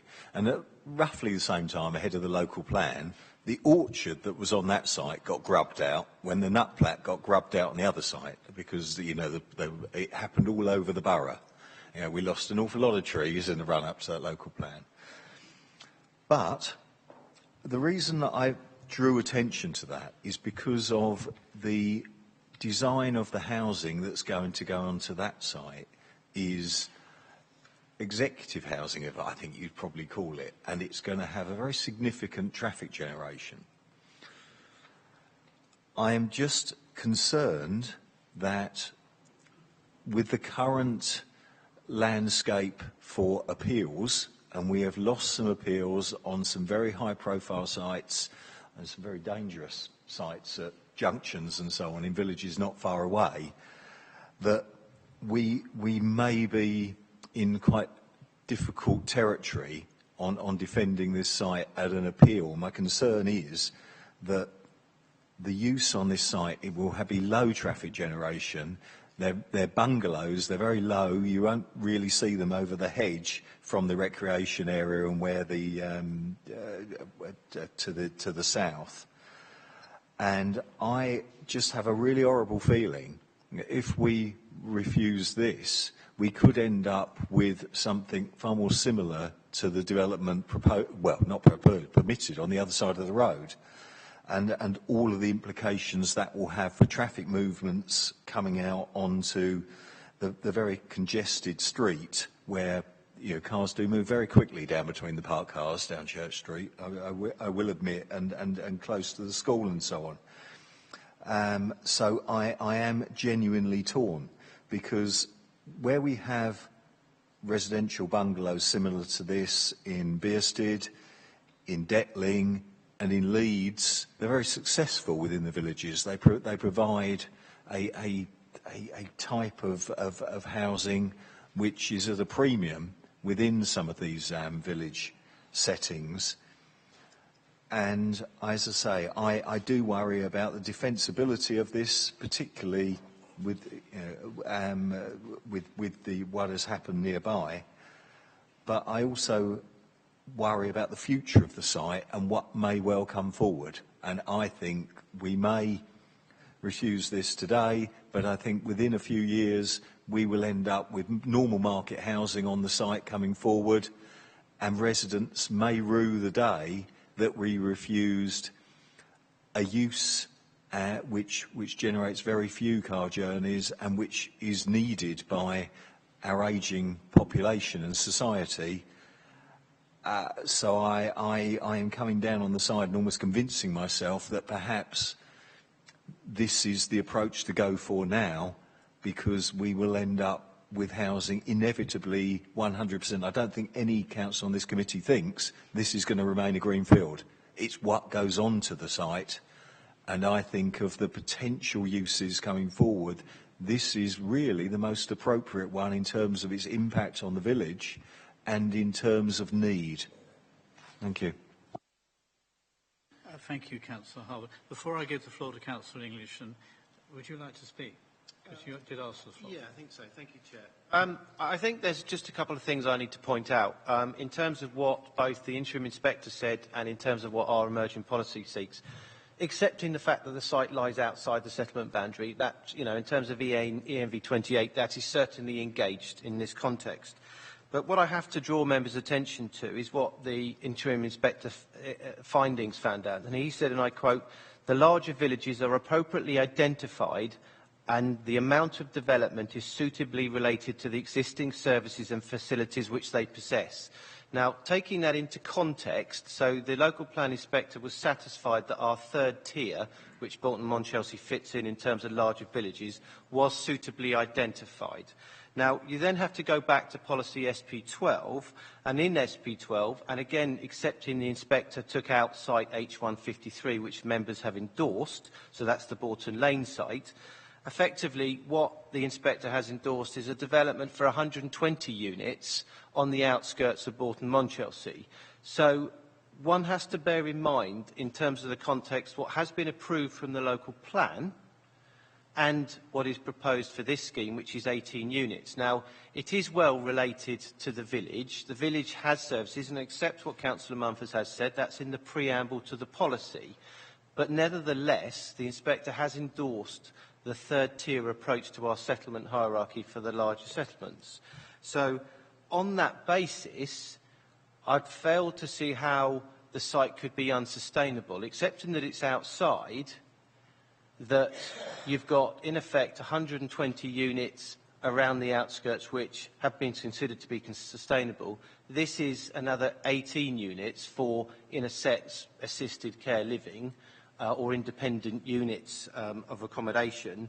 And therefore, I struggle to see how you could defend a decision to say that the site was unsustainable, because then I go back to the MPPF role, paragraph 7, and then you have to apply the principles of MPPF in terms of the economic, social and environmental role. Now, if we take those into context, I don't think members are raising the concern in terms of its impact, in terms of because it's well screened.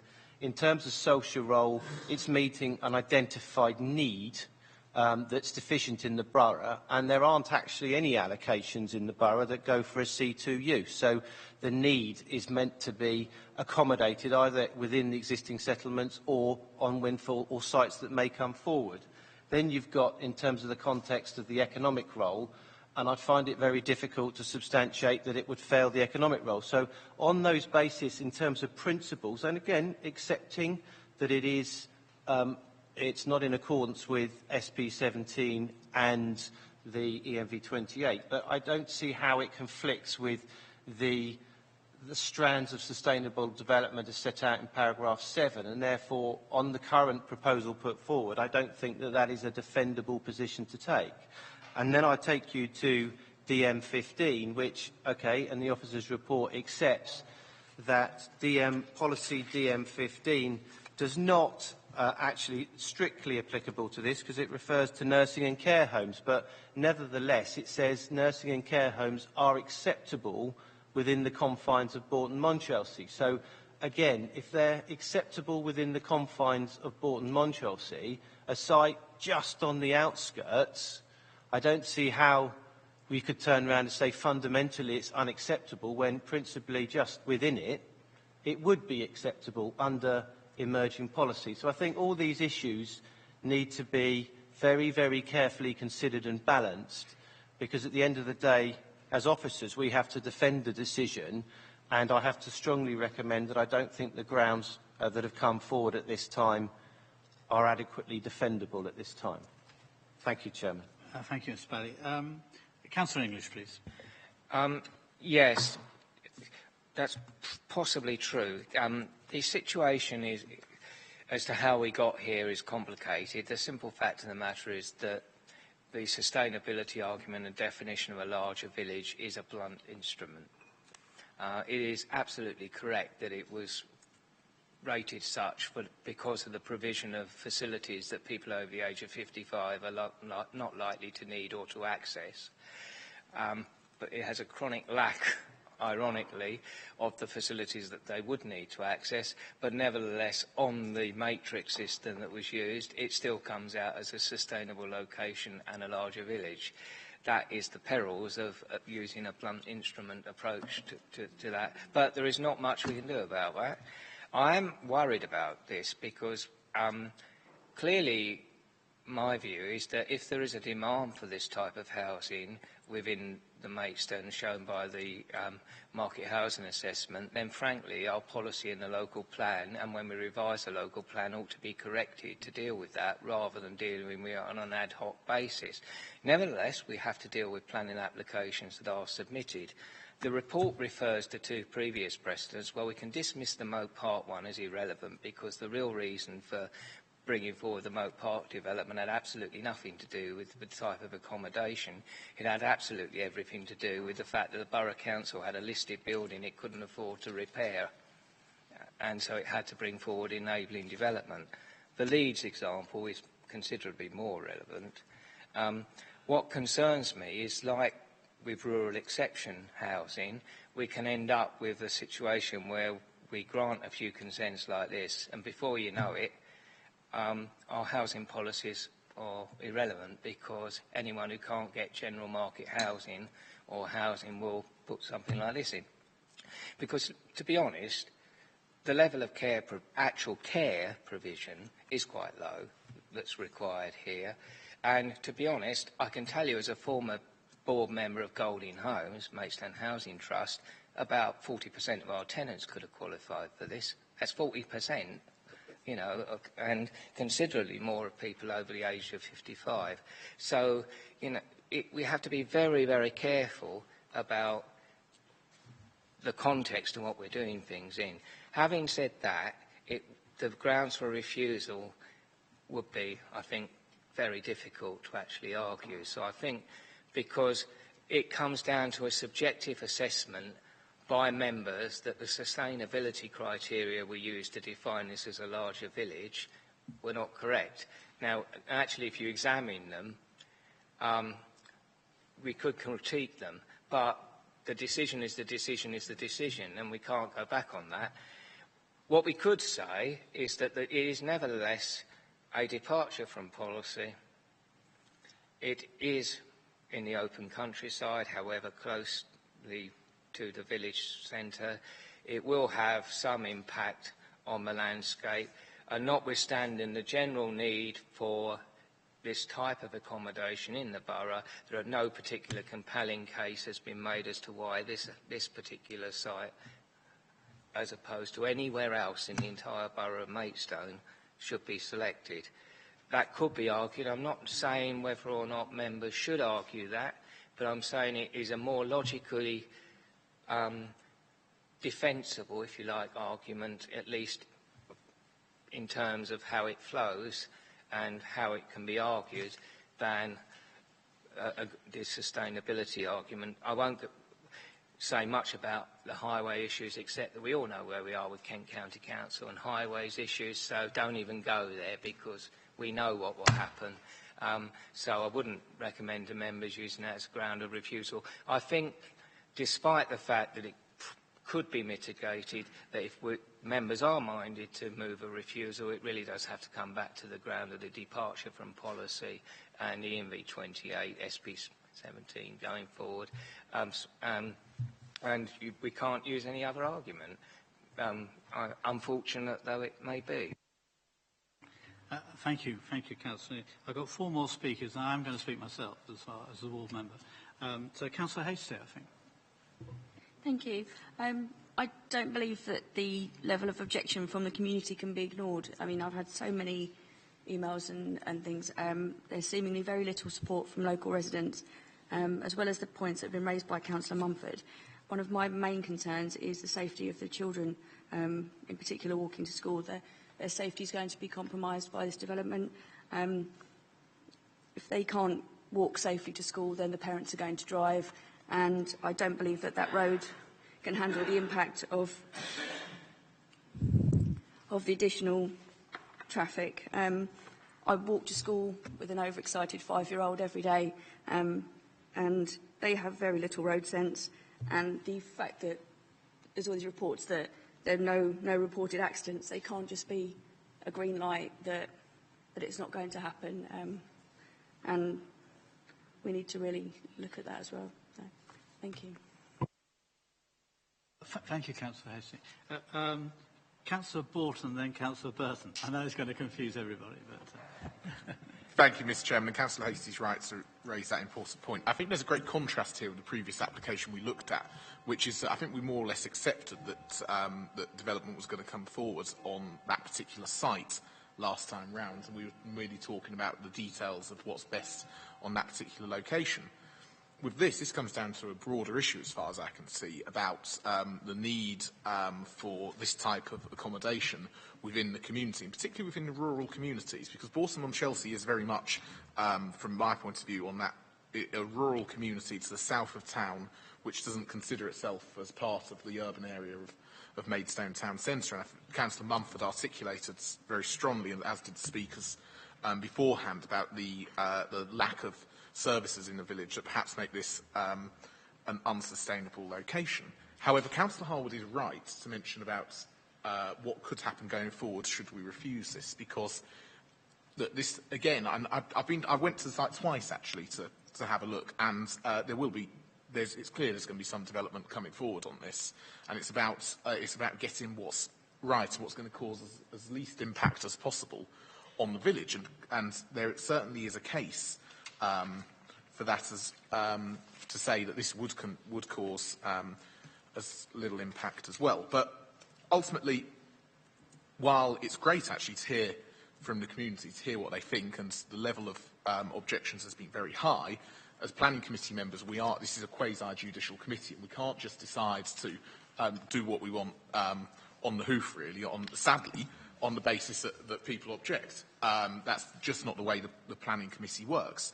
And so for that reason, I'd struggle to support the objections that Councillor Mumford raised, but would have slightly more sympathy with those that Councillor English raised, because I think they're based on policy guidelines that would, frankly, be more likely to stand up as appeal. That's not to say I disagree with the issues that Councillor Mumford raised. That's merely to say that if we are going to look to get this application refused, we've got to think very carefully about what's actually going to stand up as appeal, because this is, as Councillor Harwood said, these are this is interesting times. We see on our appeal decisions tonight some interesting results that perhaps this committee would have disagreed with. And we've got to be very, very careful. So, personally, I'm open to hear further arguments about it, but just as a bit of a warning shot, I think we've got to get our grounds for refusal absolutely spot on this and absolutely wedded in our policies.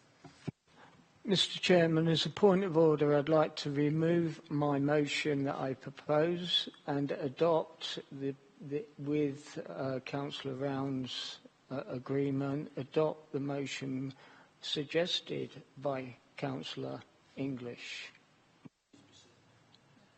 Is there a seconder for that? Yeah, okay. We'll come back to that. Let me just... Councillor Burton, please.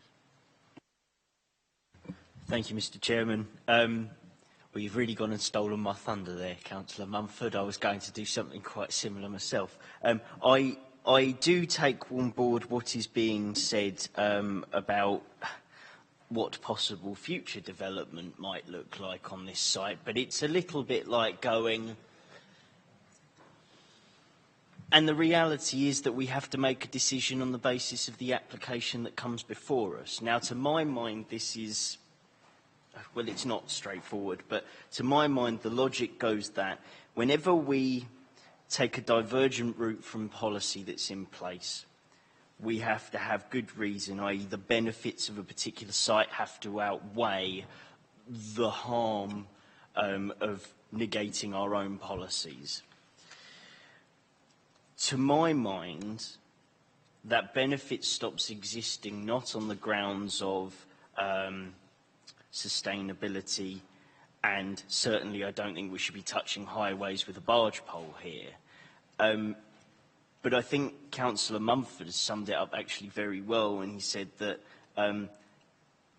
albeit this has been classed C2 because these dwellings are going to go in and under a legal arrangement are going to be used as C2, the level of care provided as a minimum is no different from any care that any one of us in this room could have in their own home.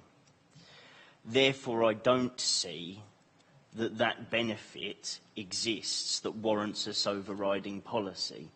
So I would more than happily back a refusal on the basis of departure from our existing policies.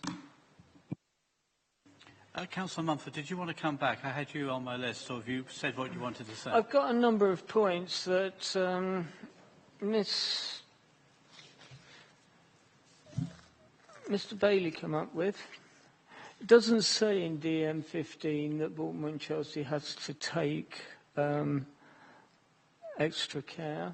It says that it can be located inside the existing boundaries. I don't know where he gets his figure of 120 houses. I would be upset if there was a figure of 120 houses being built in or around and close to this site. I would be really, really upset.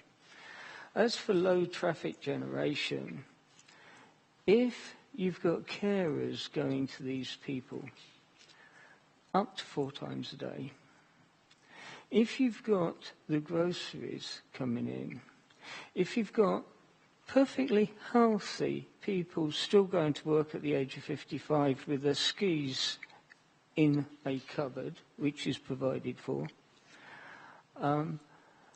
all the to-in and fro-in, because there is no services and because this is a dependent community, the amount of trips generated will be abnormal and excessive. And I really don't think we should look at what's to come. We should be looking at what's in front of us. Thank you, Councillor Mumford. I'm going to speak as a ward member for a rural ward, so I do have some interest in this. I came to this meeting pretty open-minded, but one of the things that struck me all along was I wasn't sure what this C2 actually meant. And I think Councillor Mumford has rather helped me here, because it seems to me, in many ways, it seems to me no different, as he quite rightly said, from a residential development where maybe you would have people coming in and helping. So I struggled with this. I really did. What strikes me most is I think we can't ignore where there are very strong representations from a parish council on this. And I speak as a parish councillor as well, so I admit that.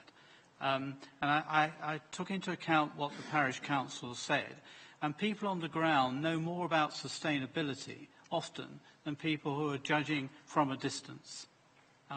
Now, I know from Bourton Montreal with 3 buses struggling to get to a doctor's surgery, one very small shop, it's not actually a sustainable location. And I'm sorry, I don't care what it's classified as. It doesn't matter, you can classify as a rural service centre if you want, a large village or whatever. I don't care, actually. All I care about is what is provided there on the site. And quite frankly, it is not a very sustainable location, in my view, as someone who lives in the country.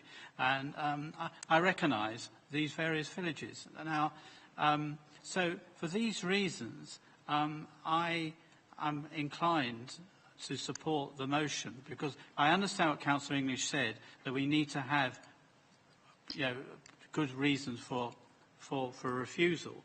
And in this case, I think we do not have a good reason, and Councillor Burton said it, knocked it straight on the head, to deviate from our policy. It's as simple as that. That is my personal view, speaking as a ward member. So if there is a motion to support this, I know which way my vote will be going. I'll say this very openly to everybody. Of course you are, James. Thank you, Chair. I mean, I can see where members are going with this. There's a couple of things I just need to correct before we move forward. Firstly, Councillor Mumford, in terms of the policy, DM15, relating to nursing in care homes, and the officer's report does quite clearly set out, doesn't quite fit in this context, and I quote, "Within the defined boundaries of the urban area, rural service centres and larger villages, proposals for new nursing and residential care homes through new build, conversion or redevelopment and for extensions to existing nursing and residential which meet the following criteria will be permitted." And then it goes into will not adversely affect the character. My point of saying that is that if, in principle, within the settlement, you can accept new nursing and care homes, then it's very difficult to apply a very different principle when the site is just on the outskirts of that settlement. So what I'm saying is you can't suddenly say, by policy, it's sustainable to have new nursing or care homes within the settlement. You can't then turn around and say it's unsustainable to have them right on the outskirts. But I'll make that point. Moving on to the next point, I think my colleague will address a particular point, but Councillor raised the issue where did I get the 120 figure from. Well, it came from SP12, policy SP12 minus what the inspector said by removing the allocation. So that's where the overall quantum of development came from, that I suggested it was approximately around 120, taking out that other allocation. But I then just go back. I think what I want to do is move to the crux, because I think where members are going with this application. They're saying that it's contrary to policy and it's contrary to ENV 28 and SP 17. What I haven't heard tonight is where members have identified the harm that's coming out of this scheme, because I'll take you back to the ENV 28, accepting it's not meeting that criteria, but if members are going to refuse it as being contrary to that policy, I need to know where that harm's arising. And again, I don't boring and quoting, but it said, in the countryside, planning permission will not be given for development which harms the character and appearance of the area or the amenities of surrounding occupiers. And then it goes on to say it will be, development which will be confined to that limit. Well, we accept it's not within that limit, but what one has to do, and I think everyone is aware of inspectors' decisions, we got a cost award against us on wind chimes where this committee refused it on harm to the character and appearance of the countryside, and we got a full award of costs against us. So we're currently battling a £25,000 fee against that. Now, I accept members are here to make a decision, but what I need to do is finding out if you're going to go on policy, ENV 28 and SP 17, because SP 17 says the same thing. SP 17 refers to will not result in harm to the character and appearance of the area. I haven't heard the discussion tonight to saying it harms the character and appearance of the area. If it does, it's very limited harm. So what am I going to defend the decision on? Because if members are going to refuse it, I would need to have a proposer saying, where is this harm? Not just it's contrary to ENV 28. We used to be able to say that, but you can't say that anymore because I've previously alluded to MPPF, paragraph 7. It fits those sustainability criteria credentials, so the presumption is engaged.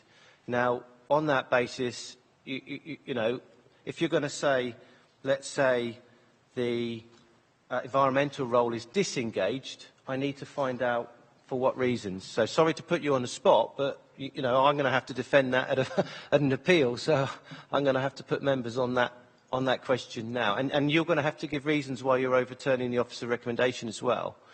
So hopefully that enables members to come and have a thought on that, because I am struggling to come up with a ground that I could help you on. And maybe the officer could then just finish up on the last point. Just a quick one on the relevance to Ledian Park and Moat Park. I think the level of care is the same in terms of they have minimum 2 hours per week of care, and hence they were classed as a C2 use. So I think that's where the applicant has come from in the level of care they're proposing as part of the Section 106 agreement. And obviously there is that on-site manager and care that is provided from the on-site clubhouse, if anyone's listening. That's what I'd like to say on that point. Thank you. Mr. Chairman, while there was precedences set with ENV 28, and probably what we were just told was correct, on Tuesday evening we used the inspector's words to put a modification to SP 17. And what that states is that no development would take place in the countryside unless it's allowed by another policy. Well, in fact, because it's outside of the develop area, I dispute that DM15 does allow this outside of the build area. It then goes on to say, and does not cause harm. And what it is saying, a development is allowed in the countryside if it is allowed in another policy. And at that point, you apply does not cause harm. Now, where the officer has come up and said, we have got precedences set by inspectors, yeah, he has on 28, but he hasn't on 17 because we only put that together on Tuesday night and passed it through the council. So there's no precedence. And it does not, we don't have to prove damage. We do not if you read that policy. Councillor English, did you want the floor? I think you had your hand up. I think it is quite hard to demonstrate the harm.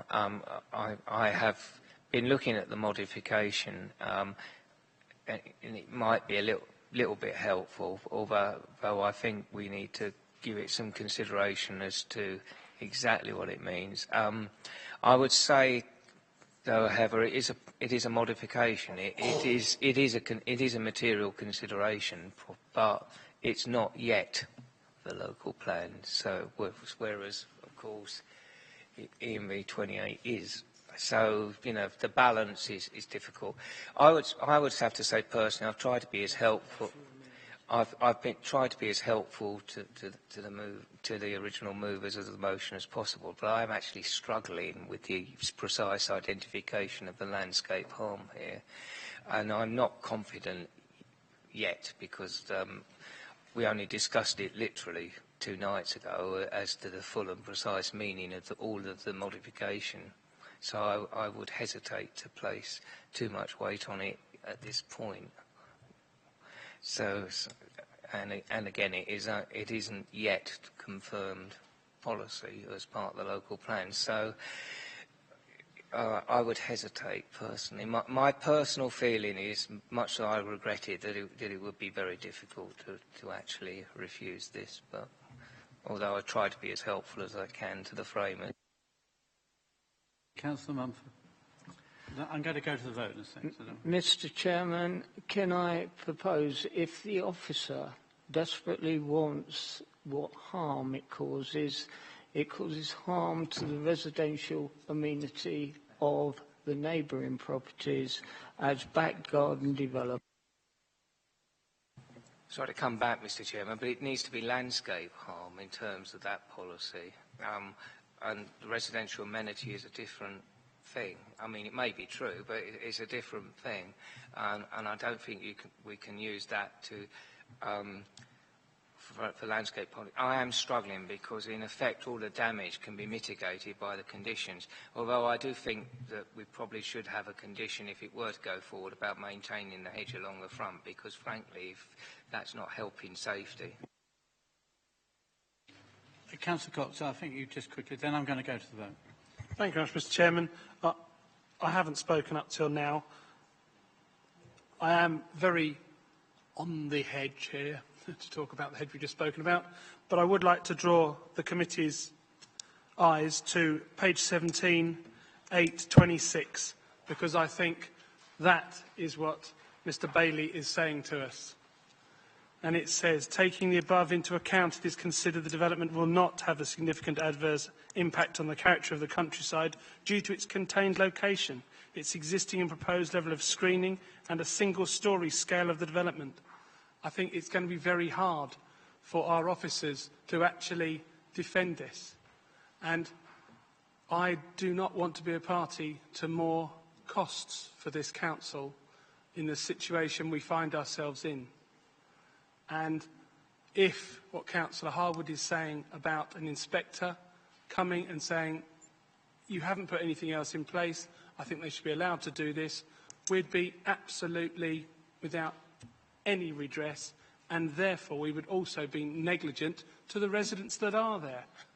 Because you could easily have had this as a 2-storey development here. They could have gone, we want to maximise this, we want 36 bedrooms or 36 apartments in here. So I really think we have to be careful. We've listened, and I certainly will.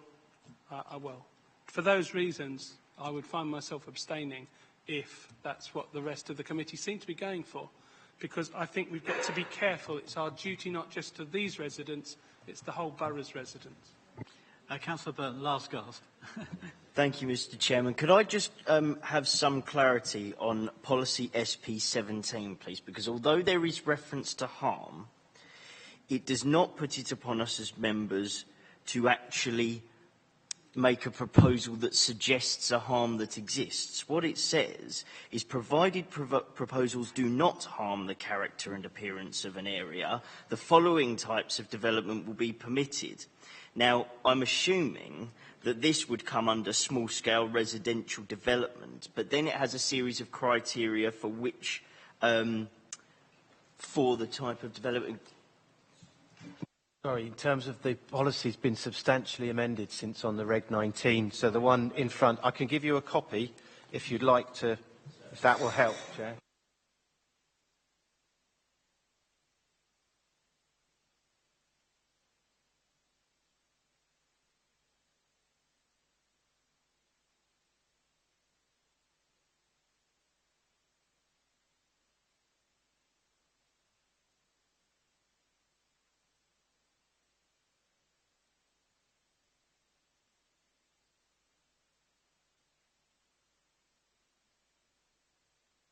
Sorry, just for members of the public, what I've handed out is the SPS&T report that went to committee last night, which actually dealt with the inspector's modifications. Sorry? Tuesday night, I do apologise. So in effect, there's been changes to the Reg 19 version that's obviously been published on a print version that you can see in this, and obviously the inspector obviously has modified the policy quite substantially. So it has changed in form. So thank you. So just to clarify then, I'll withdraw those comments. It turns out that it's been changed 24 hours ago and we're a little bit late.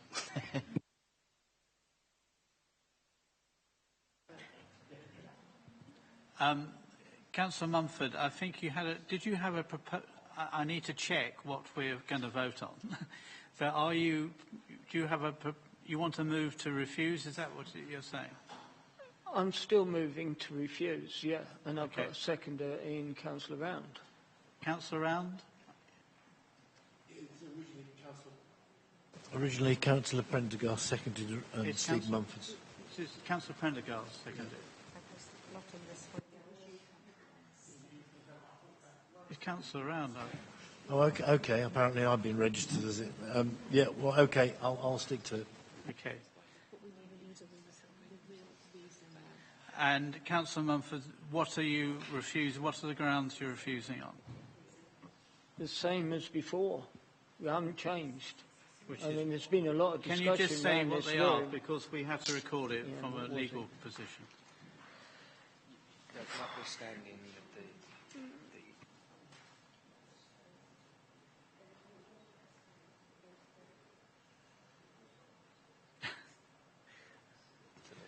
countryside under EMB 28 and SB 17 was what you said. That's what you said. Yeah. What Councillor Mumford basically said, if I try and help, was that the benefits of the proposed development do not outweigh the fact that it is a departure from policy, in particular EMV 28 and SP 17 of the Emerging Borough Local Plan, is what he said. Yep. And we're sticking with that. All right. I'm going to, because we had a long discussion on this, and I'm going to put that to the vote. Chairman, this is really quite important. We're a regulatory committee. We make decisions within a planning framework. We cannot use a ground that does not stand up. You don't have something contrary to policy. You have to prove, evidence the harm. If we are using EMV 28, I was the architect of EMV 28, I wrote it. I know what it means and the way that it operates. You need to prove the harm on the open countryside or the impact. The problem is, this is effectively backland development behind streets with ribbon development. So it has not got a harm on the open countryside. It is low level, low rise, so you won't see it from a distance. We are in a really difficult place because in Sutton Valence, we had costs awarded against us on a site which I still believe does do damage to the open countryside and is on a very dangerous junction. We will get costs. This is the problem. If we have got other, we need to justify why we're going against the officer's recommendation. We cannot do it on a false premise because we're a regulatory committee. Unless we can come up with a proper policy ground, I suggest that we cannot vote. We cannot vote on something that isn't a policy ground because we don't make a decision.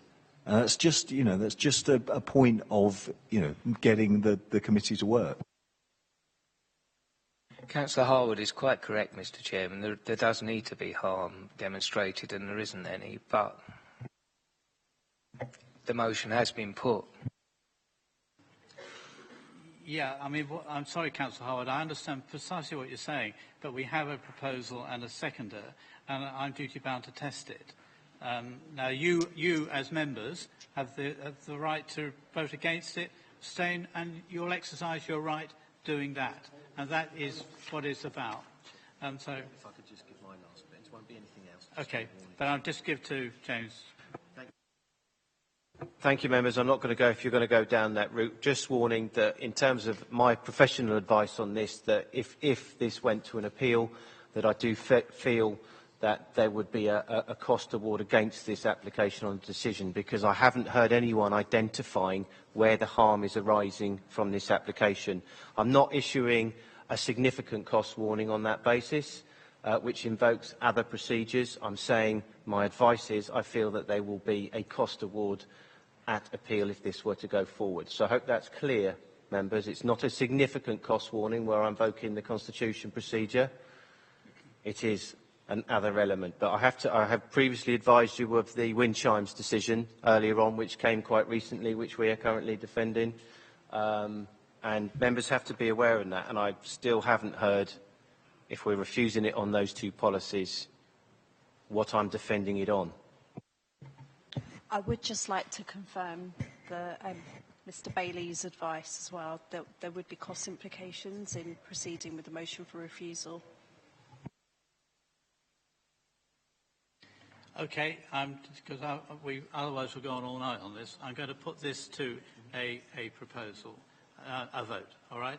Who supports the refusal, please? Hands up.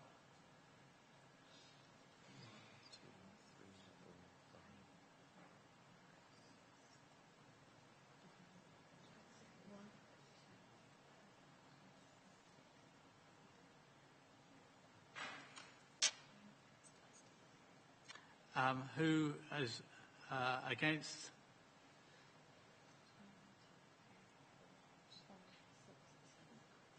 And abstentions? None.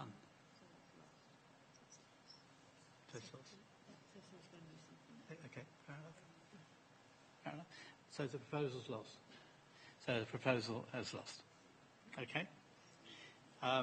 So now I think we have to go on to... Well, no one's proposed anything yet.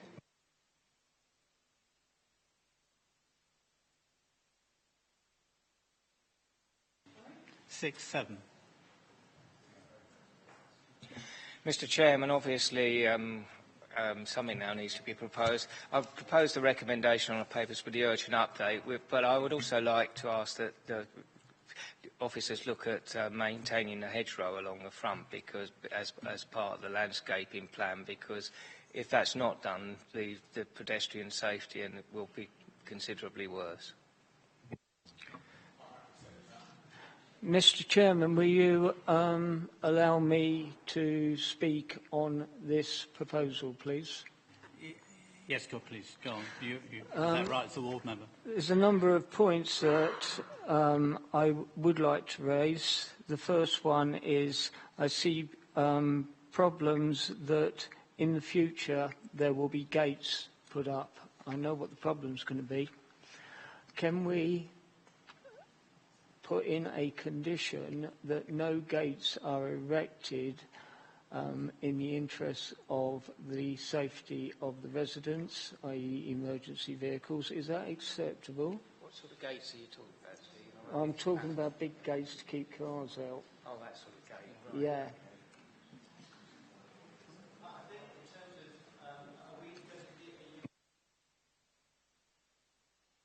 Request. Are you talking about no gates within, say, 5 metres of the back edge of the footway in the interest of pedestrian safety, or is there a sort of limit, because otherwise it becomes imprecise in terms of the condition definition? I think we could do if we were clear in terms of what we were seeking to do, because I've got to meet the 6 tests in order to deal with that. It's got to be precise in terms of the condition wording. Councillor Mumford. Oh God, sorry. I don't know if we're talking about the same thing. I'm talking about a gated entrance to the development, that no gates are erected to fence off the development. My concern is, I will tell you exactly what my concern is. We get empty houses up that street and we end up with cars parked all over the place. The same will happen to this development. They're going to get cars parked in it. So their next move will be to make it a gated community. If they make it a gated community, I feel that is against the safety of the residents that are in there that may need ambulances, fire brigades, and anything that gets in their way should not be there. What I'm saying is it a condition that, one, we can put in, and two, that the proposer will accept? I've got other things that I would like to speak about as well. I'll answer your question very succinctly. I don't think that would meet the test, because you'd normally remove the rights to erect fences if you wanted to keep the open character and appearance to an estate. That's not seems to be the intention in terms of what you're seeking to do. So on the basis, I think it wouldn't meet the 6 tests in terms of the policy. I hate to be obstructive, but I have to make sure that in terms of give professional advice. The 106 contributions to the doctor's surgeries, we do not use those doctor's surgeries. Now, on the application opposite the village hall, there is a requirement for that developer to contribute to Bolton-on-Chelsea medical services, which there are none. And what I intend to do, and what I'm asking for now, is could we now collect off of that developer, this developer, Lywood and Mount, that would be 4 developments, for a project to establish a medical service within Bolton-on-Chelsea. There's already a request or part of the criteria for one of those sites to donate. If we were to consider, I can't give you a direct answer because I'd have to go back to the commissioning body, the CCG, who request that, who specifically specified the surgeries that this should be donated to. In effect, I'm not saying it couldn't be done. You could do a cascade mechanism in terms of how it works, but then I've got to make sure, because obviously if it's not spent there, then it's got to go back to the NHS and I've got to go back to them in the first place. So it's not an easy proposal. It's not impossible in terms of cascading and mechanisms, but what I would request is that you give delegated, were the permission to go forward, you delegate it to the Head of Planning and Development to investigate those particular issues and to have a discussion with the CCG. But if they considered that it must go to those surgeries, then I would request that that's what gets put into the 106. Oh, sorry. I'm quite happy to accept that proposal because I'm quite conscious that Bolton-on-Chelsea does desperately need some services of this type, and we should try our very best to do what we can. I'm not quite sure about the landscaping at the moment. If the landscaping's set, can we increase the landscaping to the eastern boundary? I will give you them all now. Additionally, can the bin area be moved to the west, away from the eastern boundary?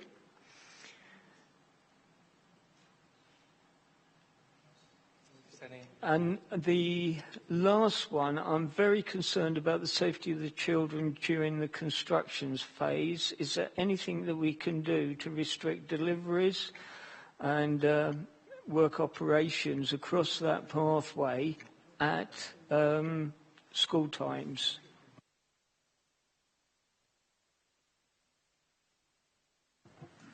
Yeah, there's a condition on the landscaping, so that isn't set, so we've got flexibility on that to build in your suggestions. And there is a condition on a construction management plan which would deal with things like deliveries and, what times and that sort of thing.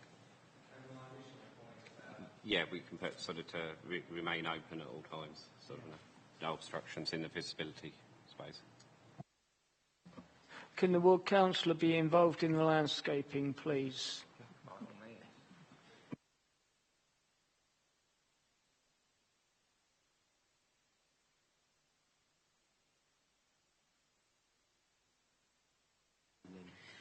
Councillor English, you raised an issue about hedging.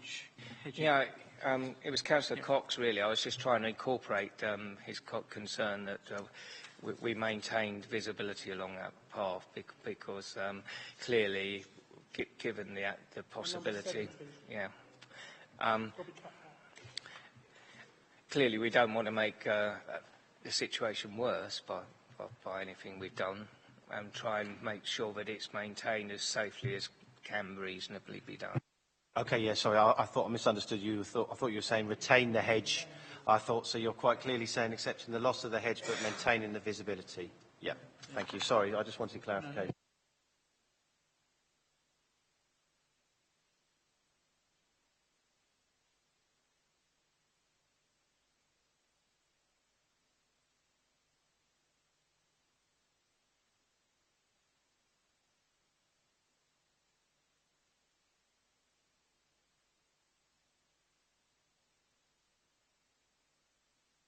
Sorry, I'm just trying to get this sorted. Very Yes, quickly, with regard to that last point, it appears that the hedgerow does intrude beyond the boundary line and into the highway. Perhaps it would be worth mentioning to the ward member or the county councillor for the area that they could just raise that with KCC, regardless of this application at this time, just to bring it back and then keep it as a condition going forward.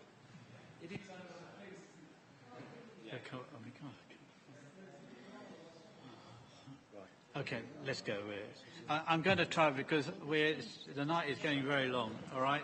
I'm going to Chairman, if I may just. Is this important? Well, I do feel that obviously this isn't in my ward, but I do represent a significant part of the north portion of this parish. So if I may just quickly actually thank those who have turned out in their numbers from the parish tonight. We have heard and discussed at length your views and share a great many of your views on this. Unfortunately, well, I understand that we haven't voted. I do understand that we haven't voted. Perhaps I shall... Councillor Burney, it's a bit premature with due respect. I'm going to put this to the vote now. And the vote basically is approval subject to the conditions and say as originally drafted. We want an informative for the ward member to be involved with the landscaping, I think. Yeah. And delegated powers. There was something about delegated powers to investigate the cascade effect for the Bolton-Monchelsea medical services provision, adjustment to the, an informative for the for the councillor to be involved in the landscaping, a minor adjustment to the landscaping condition to ensure that their hedgerow is maintained in such a way that visibility is maintained. And I think that's everything apart from what's included in the urgent update.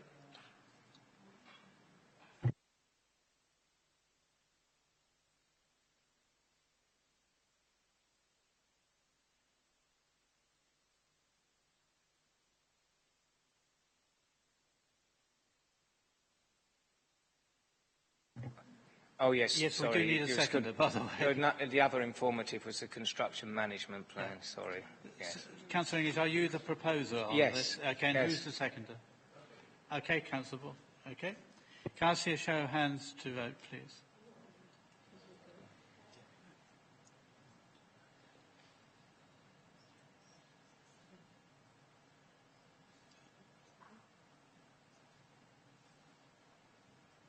Okay, and against, please.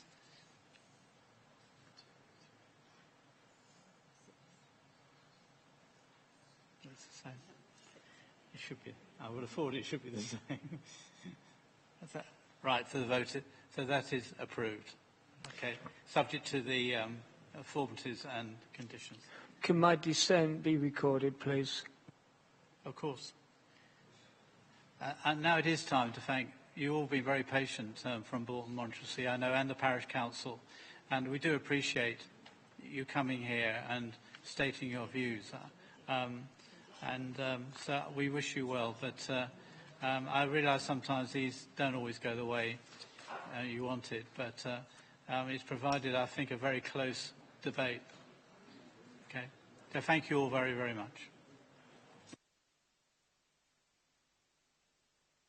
Going to break now, otherwise I think we're all going to probably die on the spot.